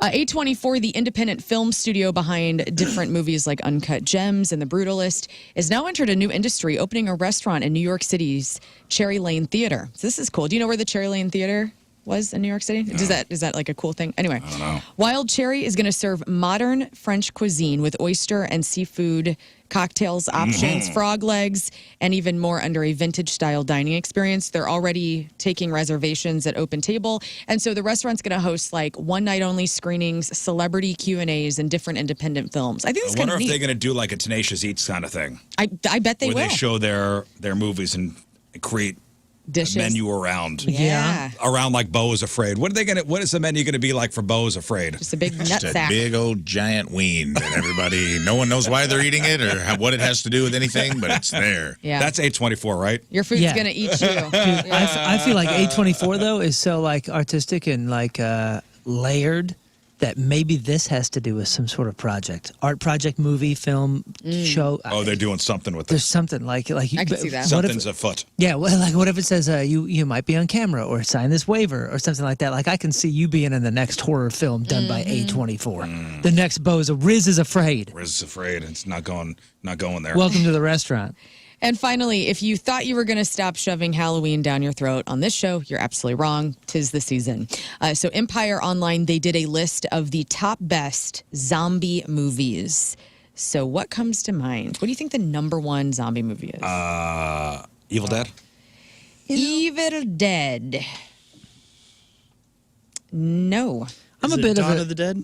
Dawn of the Dead. Dawn of the Dead, that's yes. what I meant. Dawn of the Dead from 78 is number one. Day of the Dead from 1985 is number two. This Shaun might of the not Dead. be a popular one, but I'm a huge fan, such a huge fan of Francis Lawrence. And he was the music video director, and then he turned to movies. And his first one was Constantine. His second or third one was I Am Legend. And I think that's one of the best I love that movie too. zombie-ish films. That did not make this list. 28 Days Later. 28 Days Later, yes, that is number 3. 28 Years Later is number 9. Did you like I Am Is Legend? Shaun of the Dead It's on a this? good movie. Saw it once. Shaun of the Dead, number 4. Good job, Scott. Okay. I love that movie. Yeah, that Warm one's Bodies. Good book. Warm Bodies, nope. Zombieland. Zombieland, that was way down the list, number 14. How about World War Z? World War Z, number 15. No. You thought the movie sucked? Thought it was all right.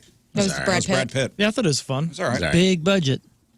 Big budget, fun The book movie, was whatever. extreme. There's a couple more on here that are pretty well known that you guys might. So Reanimator from 1985, that's number 10. And then Night of the Living Dead from 1968. Yeah. That's on here at number 6. But some of the other ones I'm not really familiar with. So there's a movie from 2007 called Record. That came in at number 8. Brain Dead, also known as Dead Alive from the 90s. Night of the Living Dead, number 6. And then Train to Busan is number 5. But the number one zombie movie, if you're trying to get it all settled for Halloween, is Dawn of the Dead Dawn from of the Dead. 1978. Hey, what's the big factor that you think of every time you think of a zombie movie? Or every time, let's say there's a new zombie movie, everybody's talking about it. What's the factor that you're looking for? I have one particular one. I don't know if I'm the only crazy person that thinks What? about this. Can they run? Oh, yeah. Are they Oh, the just like, zombies? Are they Like, slow or are they? like when World War Z came out, that was like right after Walking Dead and all that had some stuff. And in Walking Dead, they really can't run, right? And World War Z, you see them like sprinting, and you're like, oh, that changes everything. That changes everything. If they can sprint, they can jump, they can do all these things, like, Well, then be a short movie. what do you mean short movie? If they're running, Well, that's why World War Z was so scary and a different, totally they different ran scene. in World War Z? I forget. Oh, yeah. They would climb. Remember the scene where they're all dumping on each other and they're climbing the giant walls and all that? I like my zombies slow. Right. And I'm not kidding. That anytime somebody's like throwing a zombie thing at me, and the pitch, I always look for, can they run or not? Because I like that my will zombies to determine take their time. my interest level. Yeah. That's why I love Shaun of the Dead, just how slow Oh, it's they so are. ridiculous. By the way, somebody's saying Netflix has like 40 different Nike-based workouts. Oh, good. I'll have to look into it. Thank you. Oh, good. You're a celebrity celebrating a birthday today. 21 Savage, 21 is 33. Jonathan Lipnicki, that's little Ray Boyd in Jerry Maguire. He's 35. Corey Hawkins, that's he's Dr. Dre in Straight Outta Compton. And Eric Carter in 24 Legacy, he's 37. Zach Hansen, the youngest Hansen, he's 40. Michael Fishman, Roseanne's son DJ on the Connors, is 44. Jesse Tyler Ferguson, that's Mitchell on Modern Family, is 50. Shelby Lynn, the songwriter and Grammy, she won a Grammy for Best New Artist in 2000, is 57. Shaggy is 57. Carlos Mencia is 58. Brian Boitano is 62. Bob Odenkirk is 63. Jeff Goldblum is 73. And Christopher freaking Lloyd, two first names, Doc Brown in Back to the Future. He's Jim on Taxi, Uncle Fester in Addams Family, and of course, the star in Angels of the Outfield. Yes. Is 87 years old today. All right, today's porno birthday, which is being brought to you by Patricia's, where fun and fantasy meet, is Tia Sweets. And today's birthday girl's been in 209 fine films, including America's Got Ass, Ass Like Whoa, The Big Butt Bounce 2, Destination Tonsils 2. What? From the Hood to the Hills, Miss New Booty 2, Monster Booty 2, What's Crackin' 2, and Who Can Forget a Roll? And 2007's Moon's favorite, Tinker with My Stinker. Oh, man. Tia Sweets is 45 years old. It's porno birthday. Those are your crappy birthdays, and that was your crap on celebrities. All right. With my stinker. That was my favorite movie until Inner Space came along. Yes. All right. So the phrase that pays every hour from 9 a.m. to 5 p.m., Monday to Friday, we will drop a keyword, 9 code words total per day that will form one mystery phrase created by a member of this here radio program. The phrase that pays is like 2 cash giveaway games in one. So catch a couple words during the day. Fine. Enter each one at the Point mobile app or 1057thepoint.com for your chance at $1,000. Each hour is a new chance to get entered to win up to 9 times per day. But if you play along all day long, you collect all 9 keywords. The phrase that pays. The phrase that pays. More money. More money. Searching for the phrase that pays. It's time to tell us the Rizz Show's phrase that pays. All right, so if you've got the phrase that pays from yesterday was Rafe's phrase that pays. Mm-hmm. First person with all 9 words, I will give you $250, and I will give you a kind of round of applause. In fact, I'll give kind of a round of applause. All right, 314-624-3833 or 618-398-3833. All right, let's go to Lucy. Hello, Lucy. Hello. Lucy, hi. Do you have all 9 words for yesterday's phrase that pays? Yes, I do. Let's hear it, Lucy. That gas station burrito is now making loud threats. That is correct. 100%. There you go, Lucy. You got $250. Hang on one Lucy, second. congratulations. Thank you so much. That gas station burrito is now making loud threats. That's correct. That is both the phrase that pays and a toll I paid for being on the road. All right, so today's phrase comes from Learn, and we will drop the first keyword in the 9 o'clock hour. All right, we'll take a break. We'll come back. Dude, Lucy was so excited. She was. I'm so excited for her. I love her little voice. Emails, Moon, are next. And you can do about it. Happy birthday, Rizz. See ya. Guys, there's so much to celebrate today. There's so much to celebrate today. It's not just Wednesday. Today, there's a pretty eclectic mix of things to celebrate. So, number one, it's Eat a Pretzel Day. Great. So you've got the perfect excuse to enjoy a pretzel, whether you like them big, soft, doughy with a side of mustard. That's how I like my pretzels, with mustard. You need to watch your wording today. Well, It's also National Nut Day. Oh, my God. What? Welcome to the Nut House. That's a lot of nuts. What goes great with pretzels? Nuts.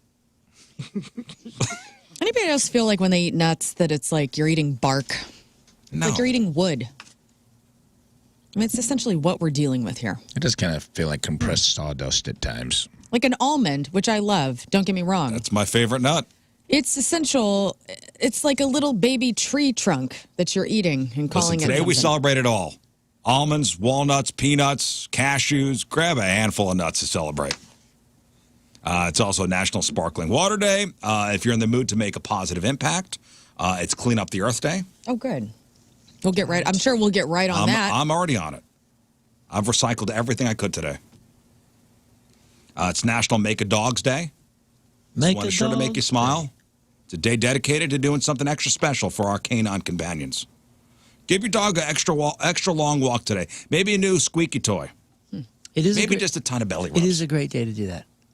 You know? National Make a Dog's Day. Well, I just mean extra long walk, you know, because it's not too hot. They're not going to like get overheated. Like this is perfect. This is dog weather. At least Perfect my dogs. This is what they live for. Is this weather?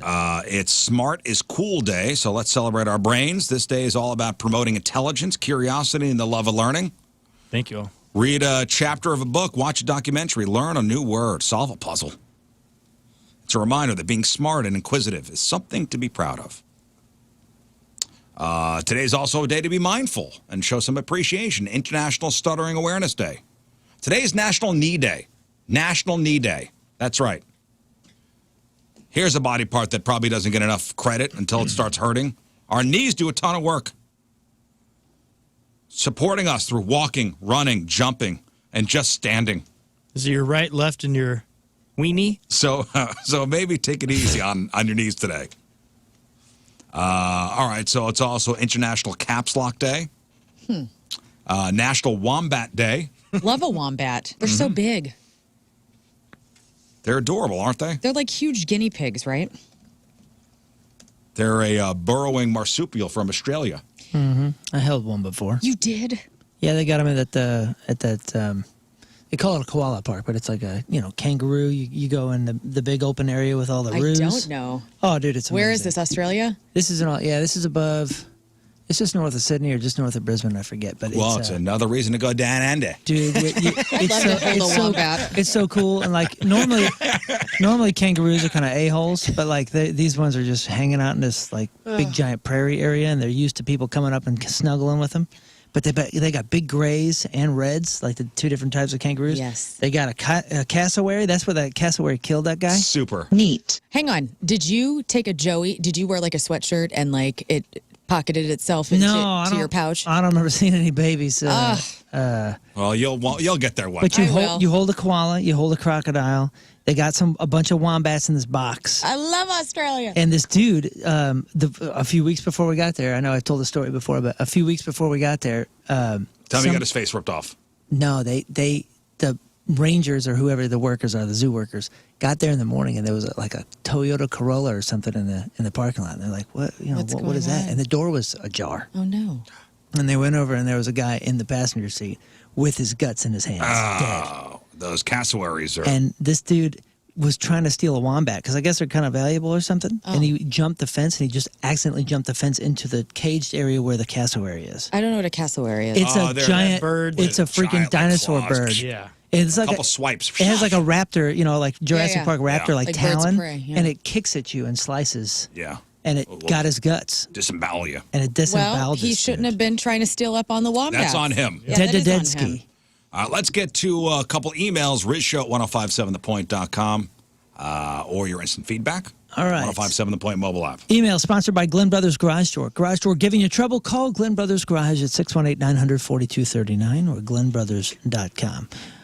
We're going to start with entertainment reviews. They've been backing up a little bit. I'll knock a couple of these out, and then we're going to get into a real doozy. Let's go. I know you guys love documentaries. You got to watch the Superman Christopher Reeve story on HBO Max. Too sad. Oh, man. Next. You just did the John I know. I Candy can only one. take so much. Tried too much Gotta already. space it out. All right.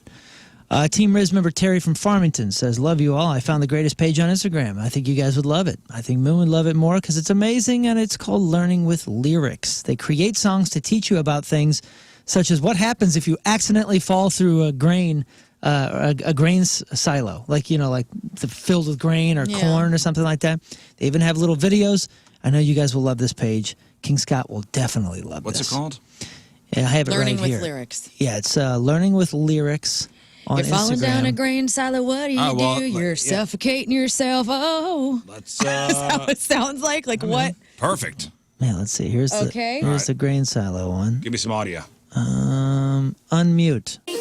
When you fall through the corn silo, Pretty close. like quicksand. So what's the secret behind this danger? There are two main ways this happens. The first is the invisible trap from movies where moisture can create a solid-looking crust on the surface, while grain is emptied from below, forming a massive hidden air pocket. When a person walks on this fragile lid, it breaks and they are instantly pulled under. But the second way is even worse, and grain is flowing out from the bottom. It creates a powerful vortex like a drain in a bathtub that will pull you down and under before you can react. The speed is horrifying.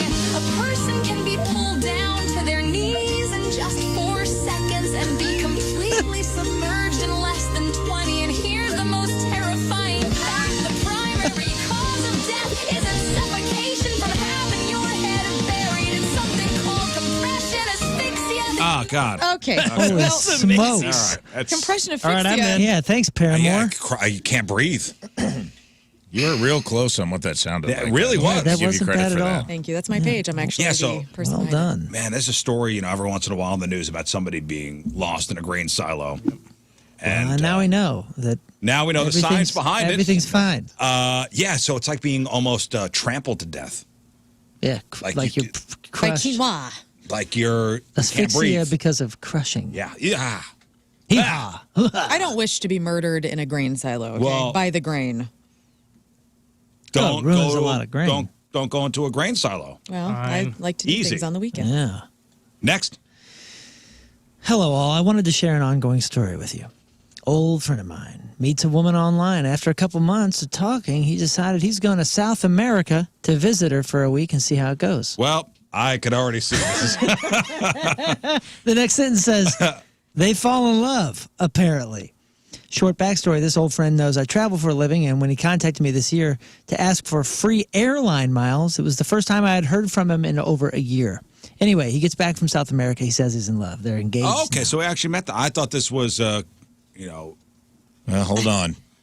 It's- some. What are Your they first called? instinct may be We're right. only 40% in. What do they call that? There was a show, the MTV show. What the hell is it called? 90 Day Catfishing? Fiancé? Catfishing. Catfish. Yeah. All right, so he's back. He says they're in love, and now they're engaged. He's planning on moving this woman to America after 1 week of spending time with her. After a few months, I hear from the old friend again. Within a minute of us talking, he asks about free air miles again. He wants to go back, and here's why. He tells me he's been sending thousands and thousands of dollars to this girl in South America to help for her mom's hospital bills, and that her mom actually just passed away. By the way, he never met the mom while he was down there for 6 days. And then he had to help pay for the funeral. But wait, there's more. This fiancée herself is now having health issues and needs money for that. He hinted at borrowing money, and I dodged the question. You're an idiot. I'm just wondering, is this a scam? Yeah. Invite somebody out for a week, hook up, get them to fall in love, then bleed them of all their monies once they leave the country? Playing on emotions seems fishy to me. I'll bet you he went down there and never had sex with her. That is a question that needs to be answered on the Rizzuto Yes. show. We need a will bet, follow-up. I will bet you he never did. That they just hung out and made out or something. I bet you they hung out for a little bit. She always had an excuse to go do something else. He met her a couple times while he was down there for the 6 days. Never. She didn't say much. She wasn't a big conversationalist. Nope. Nah, she's some hired cousin Honeypot. of the guy that's Some hired honeypot. taking the money. Yeah. And when you want to meet the mom, like you've been helping fund, or was the mom dead at this point? No, the mom was in the hospital, and he just kept funding it, and now the mom's dead, and now This he's is a paying for the moron. funeral. This Yeah, is somebody there's who. something This is fishy. somebody who unfortunately was not was not successful with the ladies. Finally has somebody who's interested in him. Yeah. And he's Paying for everything. paying for it. Yeah. This is sad. This is very sad. In South America? Yeah, it's a long flight, man. P.S. If you read this email, can we please hear Rizz do his Dracula impression? It's the best. Well, it is around Halloween. Give the people what they want. Blah. Thank you. There it is. That's incredible, man. Yeah, we need some Is more he here? information. Is Dracula here? It's so scary. Ask your friends some specifics. Blah. Blah. Oh, gosh. Yeah. We need specifics on this one. Yeah, I really want to know. It's embarrassing, I'm sure, for this guy. I'm embarrassed for all of us. You know, we got to stop this. We have to do better. Ain't gonna happen. Sorry. Yeah, Humans will human. I know. It's very sad. Next. I just found out about the new toilet paper hitting the market by Charmin. It's called the Forever Roll. You got to look these things up, guys. Yeah, I saw this. It's like one of those industrial-sized rolls of toilet paper in a fast food joint, but 17,000 sheets. but for your house. They even thought of how you're supposed to hold it in your bathroom for a month. They say that it lasts with their own big, giant metal stand that you can buy. Thought it might be worth a discussion on the show. You got to check this out, Trash Man Tommy. It's a Target. Saw this. Is it 17,000 or 1,700? 1,700. 1,700. $1,700? No, 1,700 sheets. It's $35. Oh my God! I was like, 1,700 what are we squares. talking about this for? I mean, it's not going to fit on your standard toilet paper roll, so you got to have a separate thing for it. But is it? I was gonna say, is it crappy paper? No, it's quality. It's Charmin. It's Charmin. Really, dude. Whatever Mallory's been buying lately has just been delightful. It is the greatest paper I've ever used in my entire life. I got to figure out what it is because every time I experience a session, I go, I got to tell the guys about this. What is it so great? Like, It's like the perfect. It's like a blanket. What brand is it? I don't know. I don't need it too soft. I need something with grit. No, this has got grip. It doesn't have grit. It has grip. I'm telling you, it's like a blanket with grip. It is everything we've been dreaming of. Well, find out the. I will. It's the best. Grip. And you don't have to get a special stand for it. You know what I'm saying, though, right, Rafe? Yeah. It's got to have a little like. Little sand. Something. Little something. Little resistance. Yeah, there's friction, but this is soft friction. I'm telling you, you're gonna love it. You got a bidet, right? Yeah, unhooked it because I thought it was I thought it was messing up the flushing. Turns out it was the toilet that was messing up the flushing, and I just haven't put it back on yet. Yeah, I really do save a significant amount of toilet paper. Yeah, I bet. Yeah, I need to put it back on there. Yeah. I'm not sure the wife was a big fan of it. Who cares? You're right. This is my house. Yeah, and it's not even your. I mean, it's not a your. It's not a your house This is my situation. butt. It's, house it. If she don't like it, she don't use it. You're right. Yeah, it's all good. I'll figure it out. I'll let you know. Next. Hey guys, I've been working a full-time job for many, many years. I started a side hustle that's actually making me some real money. My boss found out about it and he made a comment that I should be more focused on my real job. Listen, I'm not slacking. This guy wouldn't have known if somebody didn't tell him. I just don't want to limit myself. Should I tell this guy to mind his own business or just keep my head down? That's Tom and Arnold. Okay, lay it out. Tom Arnold? No, Tom. Lay it out again. Tom and Arnold. Been working a full-time job for years. I started a side hustle that's actually making me some real money. My boss found out and made a comment that I should be more focused on my real job. I'm not is it slacking. affecting? No, he says, I'm not slacking. I just don't want to limit myself. Should I tell him to mind his own business or keep my head down? No, I mean, just keep your head down. Not enough info. Is the side business, like, is it related to the business you're doing? Are you a tree trimmer who's trimming trees on the weekend for extra money and using company equipment? Doesn't sound like it because the guy. Or is this like a said real totally job. separate thing? Yeah, if it's none of your boss's business. If you're selling LuLaRoe on the side and you're a bricklayer throughout the week, it's none of your boss's business. Would just depend on how tangentially related to the job it is, whether he even has the Just ignore audacity. Just ignore the boss. Yeah. Ignore him. You don't want to start stuff either. Yeah. Also, maybe tell the boss to pay you more if you shouldn't need another job. You know what I mean? Like maybe make a more livable earning wages. See what he thinks about that. I would say don't even just ignore Yeah, and just don't even ignore it. start. This guy's Don't getting even in your start business. up. Don't. Be like, you're right, boss. This ain't I gonna go didn't nowhere. say that. Well, if he says it, you're like, yep. Tim says, are you talking about Charmin Ultra Strong? I don't know. I'll have to ask. Yeah, we maybe need, she knows. we need more. Maybe she knows. I'll Yeah, text her. I'll text her right now. She's The world wants to know. she's at a busy ladies convention right now, and I'm sure Well, she she'll could step out. That's what I'm This is saying. I'm sure important she'll take a break. Have you guys tried the sponge on a stick yet? That's good. All right, we'll take a break. We'll come back. We'll talk to Megan Little from the St. Louis Blues, and we'll talk to our buddy Chris Kerber.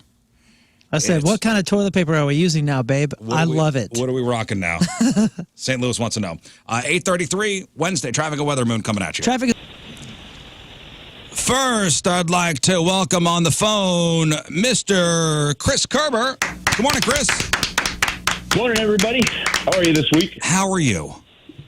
I'm good. I'm actually, I'm good. I don't have much more than that at the moment. right, good. I guess that's good enough for today. Is that all right? That's fine. Also in the studio with us is the Senior Director of Communications and Event Marketing, our good buddy, Miss Megan Little. Good morning, you guys. Good morning, Megan. Good to see you. You too. Good morning, Curbs. Good morning, Megan. This is good. This is when we take this Rizzuto night to the whole new level. Oh, yeah. So we got Rizz Show Night coming up on January 29th. It is the Blues against the Predators. And, Panthers. I'm sorry, Panthers. Stanley Cup champion. Yeah, I'm Panthers. sorry, Panthers. Look, it both begins with a P. Predator. Yeah.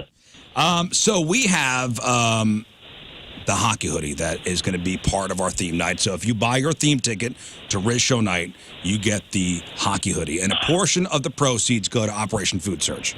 So, Megan, you have the hockey hoodie here. I do.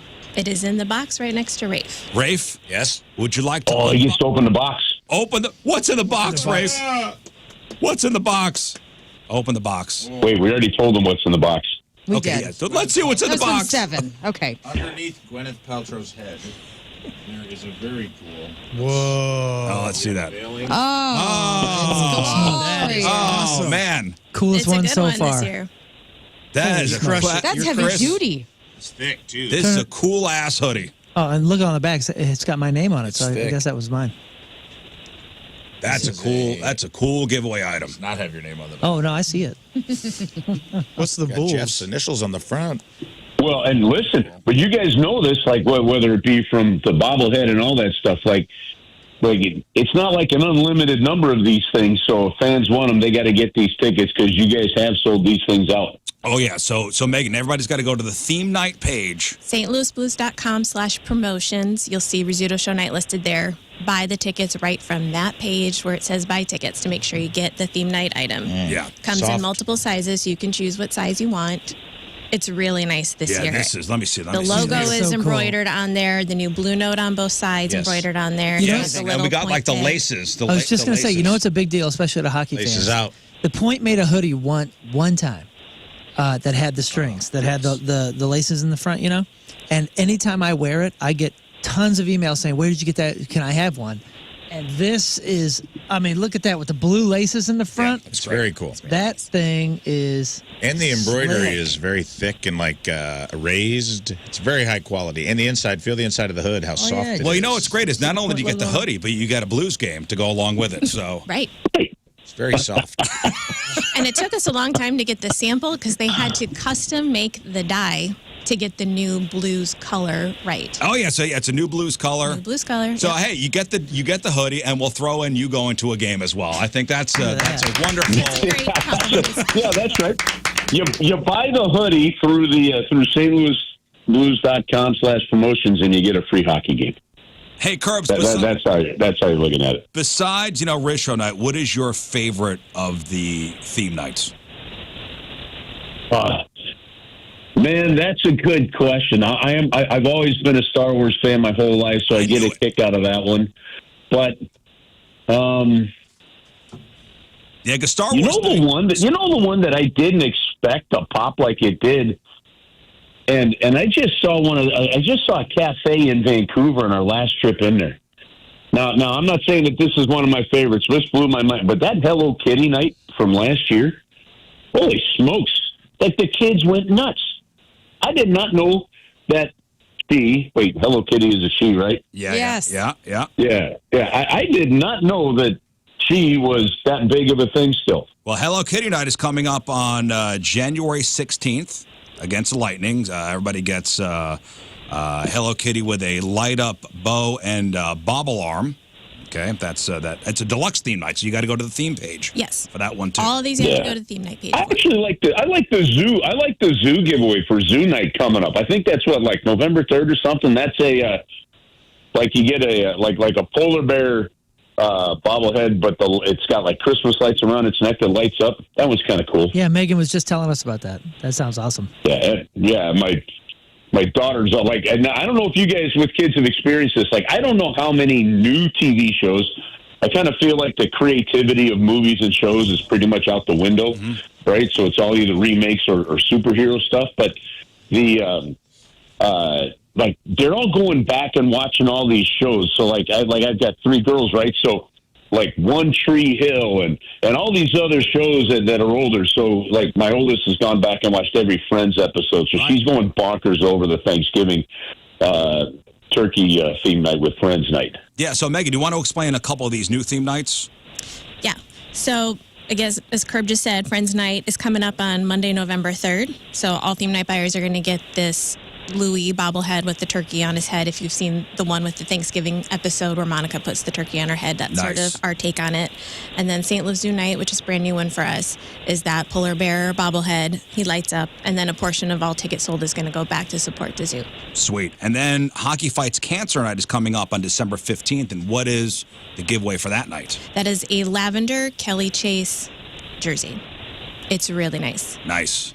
And again, a portion of proceeds is going to benefit Siteman Cancer Center. That's a cool one, too. That's a cool looking jersey. And then tomorrow night is Pink at the Rink. Yes. Again, pink jersey. And again, portion of the proceeds going back to Siteman Cancer Center. That's a cool looking jersey, too. Look at that. I have them both. Well, listen, guys, the amount of time, the planning, Megan, Jennifer Nevins, our promotions and marketing team do, like the amount of time they put into it. But when it comes to these promotional items, it's like, you used to maybe going in and maybe there's a giveaway that's at the front, that kind of stuff, and it's the first 12,000 fans. We have some of those, and the fans are used to those in sports too. But when you do these promotional items and there's these premium giveaways, they're freaking good. Like the quality is good. It's worth it. And then it's unique. The other thing too is it's limited, right? They really are limited, so that kind of makes them fun from a fan perspective, as that not everybody's got them. But you have to get online to buy the tickets for it. That matters. You know what? The quality does matter. Yeah. And yeah, they're nice. Yes. A T-shirt's a dime a dozen, but some of these items that are really of high quality, these are like keepers forever. Yeah, for sure. Look at that superhero one. Oh, is that Wonder Woman night? It is Wonder Woman. Okay, that is Superhero Night against the Golden Knights, January 2nd. Includes a Wonder Woman jersey. Available in kid and adult sizes. Available in adult sizes, too. Are we talking like Linda Carter Wonder Woman or the new Wonder Woman? It looks kind of like a mix of both, to be honest. Okay. But the color scheme is cool as heck. The stripes on the bottom, that looks good. Yeah, That's the a good- numbers. So we're bridging a generational gap, That's is what right. we're saying here, which is good. Right. Star Wars Night is March 26th, which you get the Grogu Blues bobblehead. Yoda bobblehead. And it looks like the puck is levitating in his hand. It's Right. Adorable. Adorable. Oh, yeah, I see. Adorable. Give that to me right now. Is that in there? I don't have that one yet. For bobblehead collectors Was and that, enthusiasts. was that in the box? Was that in the box? That's not in the box. You got a Gretzky bobblehead for the that's, enthusiasts and collectors. March 10th. March 10th. You get the Wayne Gretzky bobblehead. That's first 10,000 fans for that one. Oh, I see. First 10,000 fans get the Wayne Gretzky bobblehead. Celebrating the 30th anniversary of his trade to the Blues. Wow. There's the Friends Night one. That one I do have here. You guys have knocked it out of the park again. I mean, with Yeah, these are giveaways. amazing. Unbelievable. We try. The box on the Friends bobblehead is also very funny and cool. Yeah, these are so cool. It's got a lot of the sayings. Pivot. It's got a lot of the famous Friends quotable lines on it. Very cool. Well, I'm telling you, get that Rizz Show hoodie because this thing is it's incredible. It's tight. It's great quality. As the It's kids say. tight indeed. If we don't also mention like Teacher Appreciation Night, as married to a teacher, I'll get slaughtered Go around ahead. here. So That like, one let's already make sure we happened. get that one in there. Oh, that that one happened. That Yes, already that was happened. Well, last that week. one's gone then. Slaughtered. I thought I Double read a promotion slaughtered. here on a recent thing, so I'm already toasted. That's great. Slaughtered. Good job, man. Brought it up. Served yourself up. Well, I just Guilty. listen. I just want to tell you guys which ones you missed already. If you're a little slow to the game, so I want to make sure that you're not missing like Rizz show night and you're getting on board with it. Yeah, to Curb's point, that one does sell out most years, so get your tickets now. Friends Night's November 3rd. St. Louis Zoo Night, November 8th. Louis' birthday party, November 14th. Nurse Appreciation Night, November 15th. That's a backpack, right? Yes. I also have that one here. Let me see here. What else we got? First Responders Night, January 3rd. Transplant Awareness Night, January 24th. Heart Health Night, January 27th. Yo, this thing is amazing. You see this bag?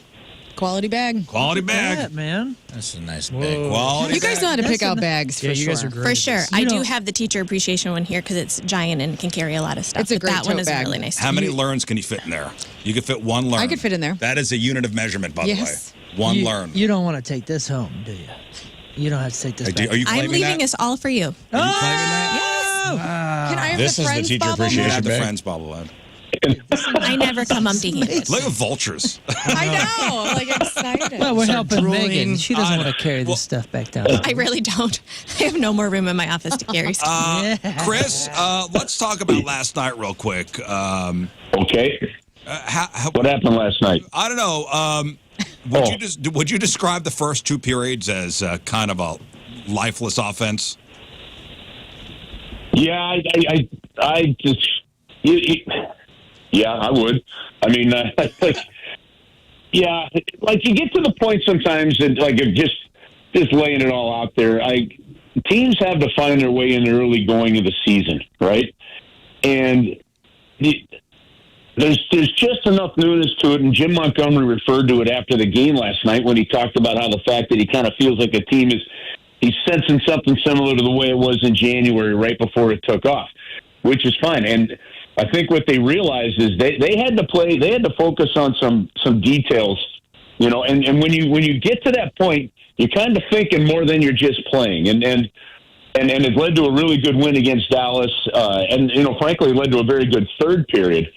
But this is just part of a process, and it can be frustrating as a player, it can be frustrating as a coach. I know it can be a little frustrating as a fan, you know, but it's getting some of those details and some of those habits in it, and players and there's the thing, you can tell they're focused on it and thinking about it, and that's why you're not seeing the same thing on the offensive side. So it's a process of a building, but yeah, I mean, look, they went 15 minutes and 51 seconds without a shot on goal, you know, after the 4:09 mark of the second period. So, yeah, I'd say that the offense wasn't very good in those first two periods. Well, and you know, coming off the Dallas win, which was a disciplined 3-1 win, and then you have, a complete, 180, and a frustrating. Well, yeah, but Rizz, it wasn't not so like.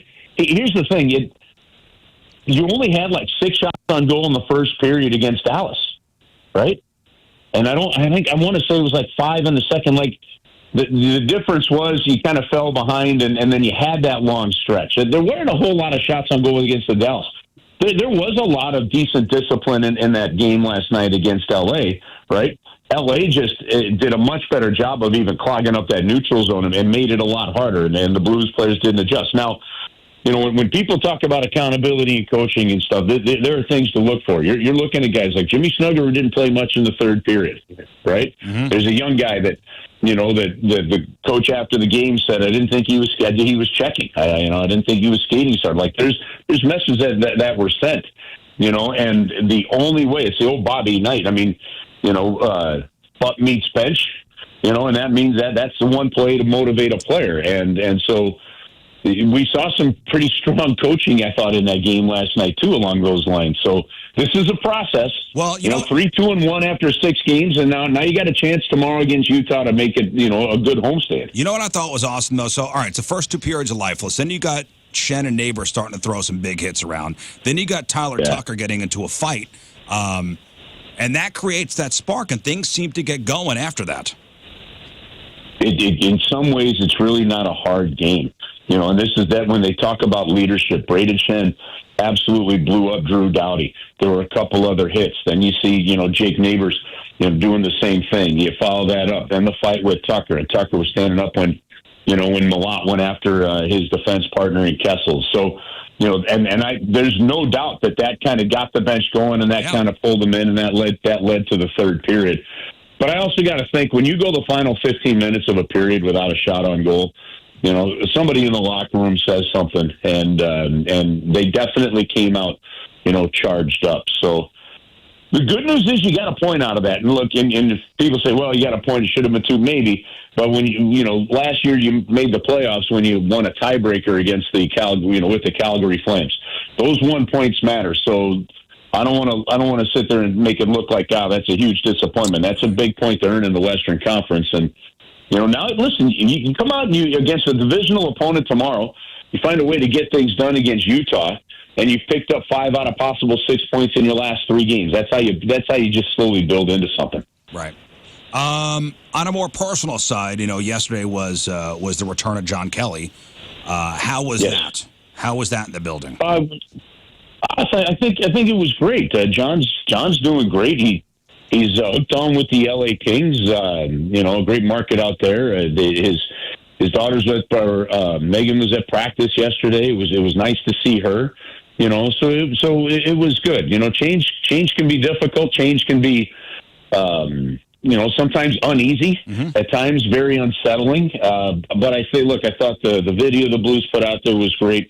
It was good to see John talk to him, yesterday as well. He's going to be doing some games for ESPN, a handful of those throughout the year as well.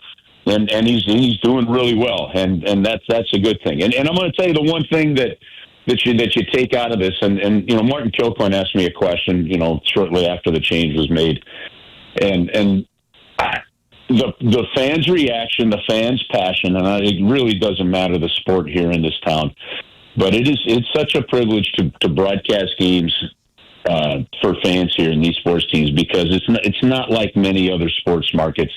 It's like there really is a passion for it, and I think that when you see the fans' reaction, you see the passion that we saw, the applause that he got, the reception that he got, much like a returning player that's played here for a while as well. It reminds you just how special of a place St. Louis is, and how they appreciate people that just put their heart and soul into everything. And I thought it was a terrific night. Well, tomorrow night is Pink at the Rink, and the Mammoth are in town. That includes that special pink jersey. And Megan, everybody's got to go to that theme page on the Blues website to get that pink jersey. That's correct. stlouisblues.com/promotions. And people want to see what all these new items look like, and it's all up there, right? It's all up there. All right. Well, we appreciate you, Megan, coming in, showing us a jersey and all these giveaways, which we'll fight for. Yes. We're going to thumb wrestle. Chris, of course, we appreciate you, and we'll talk to you next week. All right, guys. Have an awesome week, everybody. There he is, the great Chris Kerber, everybody. All right, we'll take a break. We'll come back. Let's do some news. And after Moon does the traffic and weather, we'll give you the 9 a.m. word of the hour for the phrase that pays, so don't go anywhere. 9:01, Wednesday, traffic and weather. Moon coming at you. Traffic is brought to you by Golden Oak Lending. Do you need extra cash? Golden Oak Lending can convert your home's equity into cash in as little as 14 days. Let Golden Oak Lending cure your blues. The highways are clear. The point forecast also clear. Mostly sunny, high of 65. Right now it's 48 at the Point Studio. Let's do some news. Oh, yeah. We gonna do some news. Who's too exhausted to get dressed up for Halloween? Now you could look like you went to a party without even leaving your couch. Because, guys, there's an app for that. Oh, boy. So a product designer at Meta just put out an app that makes it look like you went to a Halloween party. This is speaking of my language. So it uses AI to create fake photos of you in a costume with other people partying around you. This is just so sad and pathetic. Well, I downloaded it, and I sent you guys one picture of me at a Halloween party. Yes, you dressed did. as Jules from Pulp Fiction. Oh, no. Not in blackface. Not in thank blackface, just so you God. know. Well, Well, this not looks the first ridiculous. draft. I mean, it's kind of. It's pretty good, right? That doesn't look like you. I know that's not you. It's I know my that's face. AI. There's a smile though. That big Kahuna burger. I like how you have a Say gun at a what one party. more time. Yeah. Yeah, by the way, yeah, I do. You have a real gun I at have a a party. gun at a party. So it's called Endless Summer. Okay, the app is called Endless Summer because not only can you do Halloween pictures, it's mainly meant for fake vacation pictures. And brother, in this picture that you just did, you're wearing a purse. You got a man purse. I know. That's a Jeans full are purse. also We know that ain't you. That's like a Tory Burch purse. The jeans are also tight rolled. First thing I noticed. No, not tight rolled, And just your rolled neck up. is way too long. And you got a sweater. You like this is you if you had Hey, so fashion put that sense. up Your on hat says put that something. up on social media. I because will that's- immediately. This is Scott Rizzuto influencer. Yeah, this is another life, dude. So I downloaded it. So I downloaded the Endless Summer app, and I AI'd myself on summer vacation. You look and happy. That's what it came up with. Look at his fork. Look at his hand holding that fork. You look You happy. think kind of weird with the fork? So you get 4 pictures for free if you want. Yeah. So when you download the app, you get 4 pictures for free. Then you have to pay if you want more. Crazy though, they captured your short leg. Like look at the legs in this thing. Look how thick your thighs are in this thing. These jeans. Yeah, I really. This is like if Too you went thick. vegan and got like a neck elongation. I don't even know. Like You look good, man. it's a it's neck something. elongation. I don't even know what that didn't word is. I didn't but even pay attention to his neck. Neculon. Wait, what's going on with his neck? Look at how long his neck looks. I look pretty happy, don't I? That's what I said, man. You look delighted. Like I look like life. This is not a bad picture. Life turned out okay. You know that what? Cute purse, that smile. I it's got a just- man purse on. They got your watch. You No, got, this is a woman's purse, by the way. It's like straight out of Tory Burch. Purse. He's a merce. The owner decides the gender. It's just a purse. There's his Why did purse. it give me a purse? Because that's what you do when you're fully clothed on a beach eating. Also, who With are a sweater. these women behind you at this party? Yeah, you did good at Like the party. they're not even in costumes. They're just like hot biscuits in the back. I want to There's know no who one in you're a on. costume. You're the only one. You gotta- have a gun at a wedding. It looks like you brought a gun. Look, you got a Cuban chain. You got a Cuban chain on your wrist. I mean, you're dead.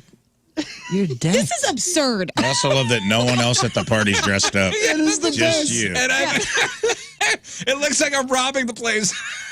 Yeah, What a you cool look like you Halloween have all photo. these hotties And captive. if you go to the vacation picture, if that's supposed to be your wife, very large hands.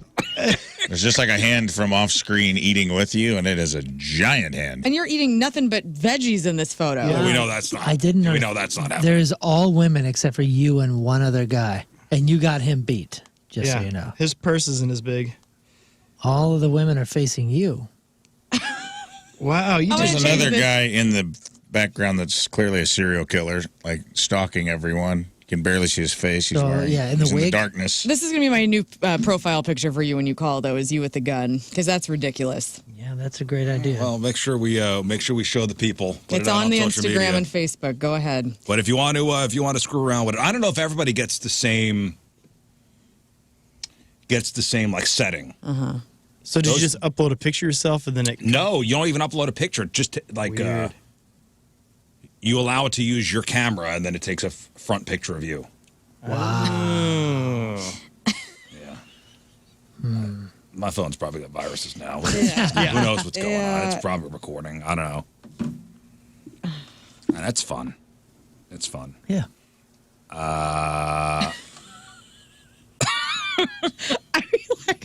Hey, Rizz is calling. Hey, how's this for crazy? So, as you know, that big internet outage caused a bunch of cloud-based apps to crash the other day, right? Yeah. It turns out a lot of smart homes immediately became dumb homes. Yay! Immediately became homes. Yeah. Yes. Well, no, dumb. Couldn't unlock the door. And here's the funniest example. So a bunch of people's smart beds got really stupid. So there's a company called 8 Sleep, which makes bed frames that tilt, and $2,000 mattress covers that let you dial in the temperature of your bed. But it all runs on the cloud, and it's hosted by Amazon Web Services. AWS handles 30% of all cloud computing worldwide.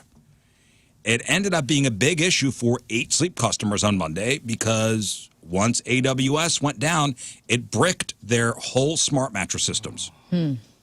So if your bed was in a seated position, you could not make it lie flat. Yay. And you had to sleep like that or move to the couch. There's no like manual release or anything. Oh, that is great. Surrendered it, man. I said this the other day.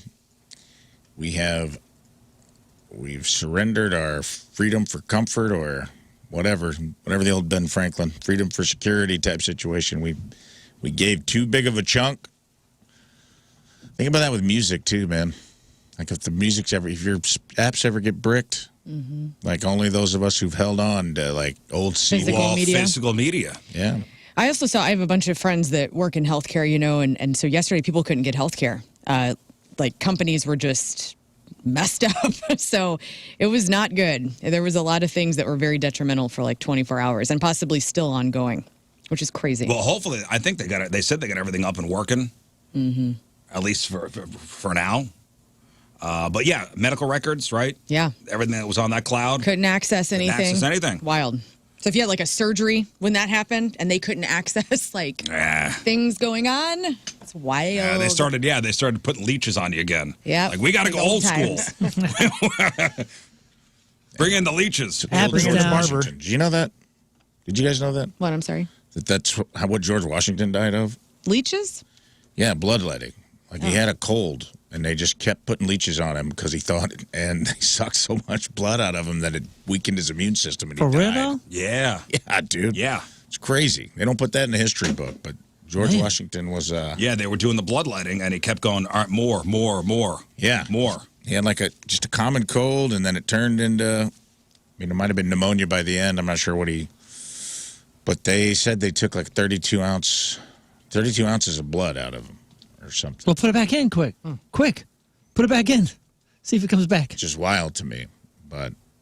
Yeah, I always thought it was like strep throat or something like that. But might have been. It was a minor thing, and then they just sucked so much blood out of him, like he weakened him and he died. I wonder what the bloodletting is of today. In 150 years when they look back and they go, you know what they were doing in Rizzuto's time? Blah, blah, blah. Whatever normal medicine that we take. Let me see. The day that George Washington died, let's see here. He woke up with a sore throat. The weather was bad. 7 inches of snow on the ground. Let's see here. Did it say the bloodletting thing? I pulled up like a timeline. All right, so... oh, yeah. Yeah. And it looks doctors performed 3 bloodlettings throughout the day. In total, it's estimated that Washington lost at least 2.4 liters of blood in about 12 hours. Liters? That's about 40 to 50% of an adult male's total volume. Oh, my goodness. They basically just bled him out. Wow, because he had a sore throat. Well, he was trying to, he was trying to get rid of the infection. He's trying to get his humors in order. Well, he probably did. It worked. He got rid of the infection. Yeah. I think that died with So him. 40 to 50% of his blood, they just removed. Massive blood loss would have sent him into shock. And then they started giving him a paste made of dried Spanish fly beetles. Cool. So Molasses, vinegar, and butter to gargle. But he choked. Because he really couldn't swallow effectively anymore. Wow. Well, what a way to go out. Right. The leeches get sick? No, I don't know if they used actual leeches, but whoops. Yeah. Whoops. And we killed the forefather. Yeah. So imagine, all right, so if this story, imagine seeing thousands of dollars in cash just blowing down the street. What would you do? What would you do? I'd grab thousands of dollars. I'd grab a just trash blowing bag down or the a street. bucket. I would stop littering. Yeah, I hate pollution. I would grab that. Stand up to litterers. Clean up this community. So for one guy in I don't need any Kennebuck, help. Maine, the answer was to grab it and run. And now the police are looking for him. So this is how it all went down. So last Wednesday, a young dude makes a big sale. He sells a car and he gets paid $7,400 in cash. And in your classic heart-sinking moment, he accidentally leaves the stack of money on the roof of his car and drives off. All right? What? Yeah. And as you can guess, the cash didn't stay there for long. It went flying all over Fletcher Street, right in front of the White Sails Inn. So when the guy realized his mistake, his dad went back to the area to search for the lost money. But when he got there, he found another guy wearing a solid blue shirt and brown pants, just scooping up the cash. The father got out of his car to confront him, like, "Hey, this is my son's money. Made a sale." Nope. The guy took off, got into a gray Honda CRV, and drove off. That's it. And police are wanting to make one thing clear. This is not a case of finders keepers. Like, because of the large amount of money involved, they're treating this as a serious crime, a theft of mislaid or lost property. That's what they're calling it. Whoa. I didn't know there was a law on the books for that. Theft of mislaid or lost property. Now the Kennebunk police are asking for the public's help. It's like if a Brinks truck opens up and money flies out, it's not yours. It's not? Yeah. It's not. They would like that money back. Well, it probably was mine. I might have put it in the bank, was putting it back in the bank. So, okay. Well, there's got to be a limit, right? What if a $5 bill flies out of a Brinks truck and lays on the floor? Technically, yes, it's stealing. Technically. I mean, are you going to get life in prison for it? No. What about that $20 bill I found on the baseball field at Wycliffe Park? When I was what like, about that? Yeah, it was like 19. Well, maybe what the law says is you need to return it to the police department, and if nobody claims it within a certain amount of time, it's yours. What if you found a Brinks truck that was lost and it was sitting in a parking lot running and you just drove it to a safer spot? Right. Well, if I found your wallet in your pocket. It wasn't lost. While still wearing the pants? It was never lost. While still wearing my pants, huh? Yeah. And I actually found it, and I took all of the credit cards' money out of it. And then went to Target and bought gift cards. Right. For the needy, which is me. So now they're asking neighbors to turn in this guy in the gray CRV? Well, yeah, they're trying to find this guy in the gray Honda CRV. How are you going to prove it? You're going to go to his house and be like, "What's this new VCR doing here?" Well, they got this guy on dashboard camera. Yeah, where did you find a new VCR? I really do want to know. Sounds like a guy that's doing it. Radio Shack's back. Is it really? No. Oh, this is like this Shack. No, Didn't Nick Cannon buy it? yeah, but it tanked. He's got after too that. many kids, dude. He can't be taking care He's of got Radio too many Shack kids, too. and he's got Radio Shack He lives to take in care it. of. He bought one, but he just lives there. Turned it into something else, I thought, or sold it. Although maybe they were calling it the Shack to try to. That's right. right. Website's here. The Shack is back. The Shack is a breakfast joint Shack for us. Diesel. We don't want the Shack being where we find our wires, okay? It is online. Maybe they took it Maybe online. Shack online. Took it online only. Shacking up. They got headphones, speakers, radios, computer and gaming, backpacks and travel, chargers, batteries, and home and office stuff. No VCRs. No birth control. Well, listen, if you're looking for a quick payout, fall at a Target and hurt yourself. Okay. Because some woman is getting paid. Don't mind if I do. So imagine this scene. It's December 23rd, 2019. Just 2 days before Christmas. The stores are packed. A 44-year-old mom is navigating the chaotic parking lot of a super Target in the suburban Orlando area. I wish you were reading this like the night before Christmas because that would be better. She's carrying a kid, carefully weaving between cars and trying to avoid puddles to get her last-minute shopping done. Suddenly, her holiday rush comes to a painful halt while walking past a landscaped island. Her foot catches on an uneven seam where the asphalt meets the concrete curb, and that abrupt change in elevation is what we'll call it, a.k.a. a fall, And the baby still hasn't landed. was actually a violation of several building codes, as her left ankle twisted and fractured. Oh. Oops. She started to fall. In that split second, her main focus was to protect the kid in her arms. And despite desperately not trying to drop her daughter, she ended up falling in an awkward pretzel-like position. So on top of the fractured left ankle, she also broke 3 bones in her right leg, Oh. a tibia, a fibula, and a lateral malleolus. Does anybody know where that is? The lateral malleolus. Seems like it's on the back. Lateral? Lateral malleolus. That is the, oh my. So that's the big old bone on your foot that sticks out like So on your she ankle. broke her left ankle, on her right leg, the tibia, the fibula, the Damn. lateral malleolus. Good God. So as you can imagine, a lawsuit filed. And before the case went to trial, Target was like, hey, man, we'll give you $250,000. We'll give you $250,000 and we're good, right? That's an odd Would you number. take it? Would you take it? I mean, that's a ton of fun stuff you can buy at Target. No. Yeah, is it a gift card or? No. Usually when they Not for that injury. offer that amount where it's like pretty significant, like $250K is a lot of money. $250,000. And they're like, oh, we will just settle this right here. Like, Always hey, push forward. $250,000 No. and we're good, right? Yeah. If their first number is that, and here, sign here, and you say, 20 times that, I'll consider it. Yeah, I wonder what their lawyer. Well, she turned it down. So she turned the money down. And I mean, to be honest, with all the injuries you just described, that may for real not cover all the medical bills. $250,000. I mean, if she's got to get This her rehab, ankle put in place and pins and rehab and Lost be off work. work and all that stuff, that may not cover the losses. Yeah. Well, It's not even a greed thing of like, well, let's take Target to the cleaners. I just think that's a very low offer. well, so she turned the $250,000 down, and it They went. said we'll throw in 2 Nate Burkus throw pillows from the Nate collection. and we'll give you one of those giant red balls we have out front. Yes. Fine. Deal. Done. Damn it! What? Did you accept that? And I also want one of those Spud McKenzie Target dogs. No, it went to trial, and she got.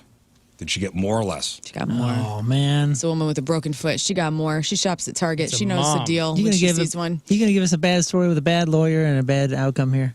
It's a me. Oh, It's a Massimo. It's a me. It's Massimo. Massimo's He's back lawyers. again. It's a me. What happened? I mean, these are devastating injuries. The way you're setting it up, it doesn't seem like it ended yeah, well this for seems her. bad. And No, I- also the glee in your eye, the glint in your eye tells me she got It's just a, like, you're Well, like, listen. Ever since I went on AI vacation, I've changed. yeah. Yeah. Okay.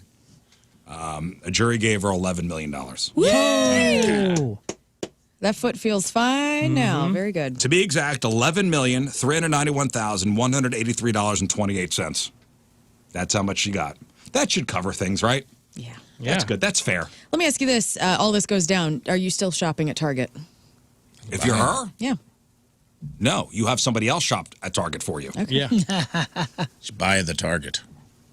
$11 million. Man, I mean- what a huge come up. Yeah, from $250,000, you have chosen Oh, man. wisely. Man, you're pretty close. What's 20 times 250? $5 million. They doubled. They doubled down Yeah, on nice. your double. So that's that's a good thing to know. She did good. So All if they're right. throwing money at you. Would you Go take? higher. Let me ask you guys this: $11 million. Would you do all this to yourself? Would you take a? Yeah. Would you just let me take you a ta- ball peen hammer to your ankle until you sustain these amount of injuries? Yes. For $11 million? For $11 million. Would you? Hell yeah, dude! I'd put my. You could go full misery on me. Oh, geez. You know, I'm Put not me on sure. the blocks and Kathy crack Bates? them both. Yeah. I'm not sure I would for mobility. If you're talking about feet or legs or knees or something like that. I'll have a tricked out rascal. I don't know about that. You'd be limping for your whole life. Yeah, I don't know if I would trade that for. Oh, you think she's got lifetime? Oh, with these kind of injuries? I just mean the Yeah. chance of it. That's different. I knew a dude who I'm almost certain did this on purpose. He dropped one of the, it was like a, what do you call it, like a local or regionally owned hardware store. And this dude dropped, so he says, this thing fell off the lumber section and destroyed his foot and ankle. And this thing was swollen up like a black basketball, man. His foot looked so awful and it affected his mobility. And he's like, I'm suing and blah, blah, blah. And I swear this dude did it on purpose. But Yikes. watching that whole process go, I only knew the guy for like a year or so, but watching the whole thing, I was like, dude, whatever you get, I'm not sure it's worth it. This dude can't walk anymore. Yeah, I mean, that Yeah. sounds like with the amount of bones she broke and the bones that were broken, this is an uphill battle. And when I suspected him of maybe doing it on purpose because he kind of turned out to be a sketchy dude, I thought, I don't think I would do that for anything. $11 million would make things feel a little better. Sure would. And let me tell you something. Target on Hampton. Okay. What? See you when I fall down the up escalator today, and I fall for a very long time. I'll see you in court. You might want to get your checkbook out. And you better not be offering $250K. You better make a real offer. All right. Listen, one final break. We'll come back, wrap her up. Very late. Donnie's out in the hallway, ready to kill us. All right. If you missed anything on the program, make sure you check out the clip of the day brought to you by Michael's Flooring. Also, the podcast brought to you by Dobbs Tire and Auto Centers. And today's podcast is titled I've been sitting on King Scott's Tiny P. Yeah. Way to go, Rizz. All right. Hats of the week. Learn. Yes, I just want to say thank you very much to Golden Oak Lending, goldenoaklending.com. Rafe. Calling all cars, Pursuit Detailing LLC, here to protect and serve your vehicle's interior and exterior. Grime is a crime. Book your mobile detail with Pursuit Detailing today. Call 636-331-8878 or go to Pursuit Detailing LLC on Facebook. All right. I'm sponsored by Bates Paints this week. Schedule your winter interior painting project now. Beat the holiday rush at Bates Paints. We Master Paint. WeMasterPaint.com or call 636-706-1319. All right. See Moon at the billboard signing, 9 Mile Garden on Saturday. That's right. 2 to 4 p.m. we will be there, and then we'll head over to Ballpark Village. All right. We leave you with a selection from our Teamers Remember the Day brought to you by Hot Shot Sports Bar and Grill. From Festus, a very tall Mike Torrey is our Teamers. Yeah. He's 7'2", and he wants to hear this song. Here it is. We will see you tomorrow. Goodbye. Oh, yeah. Energy up.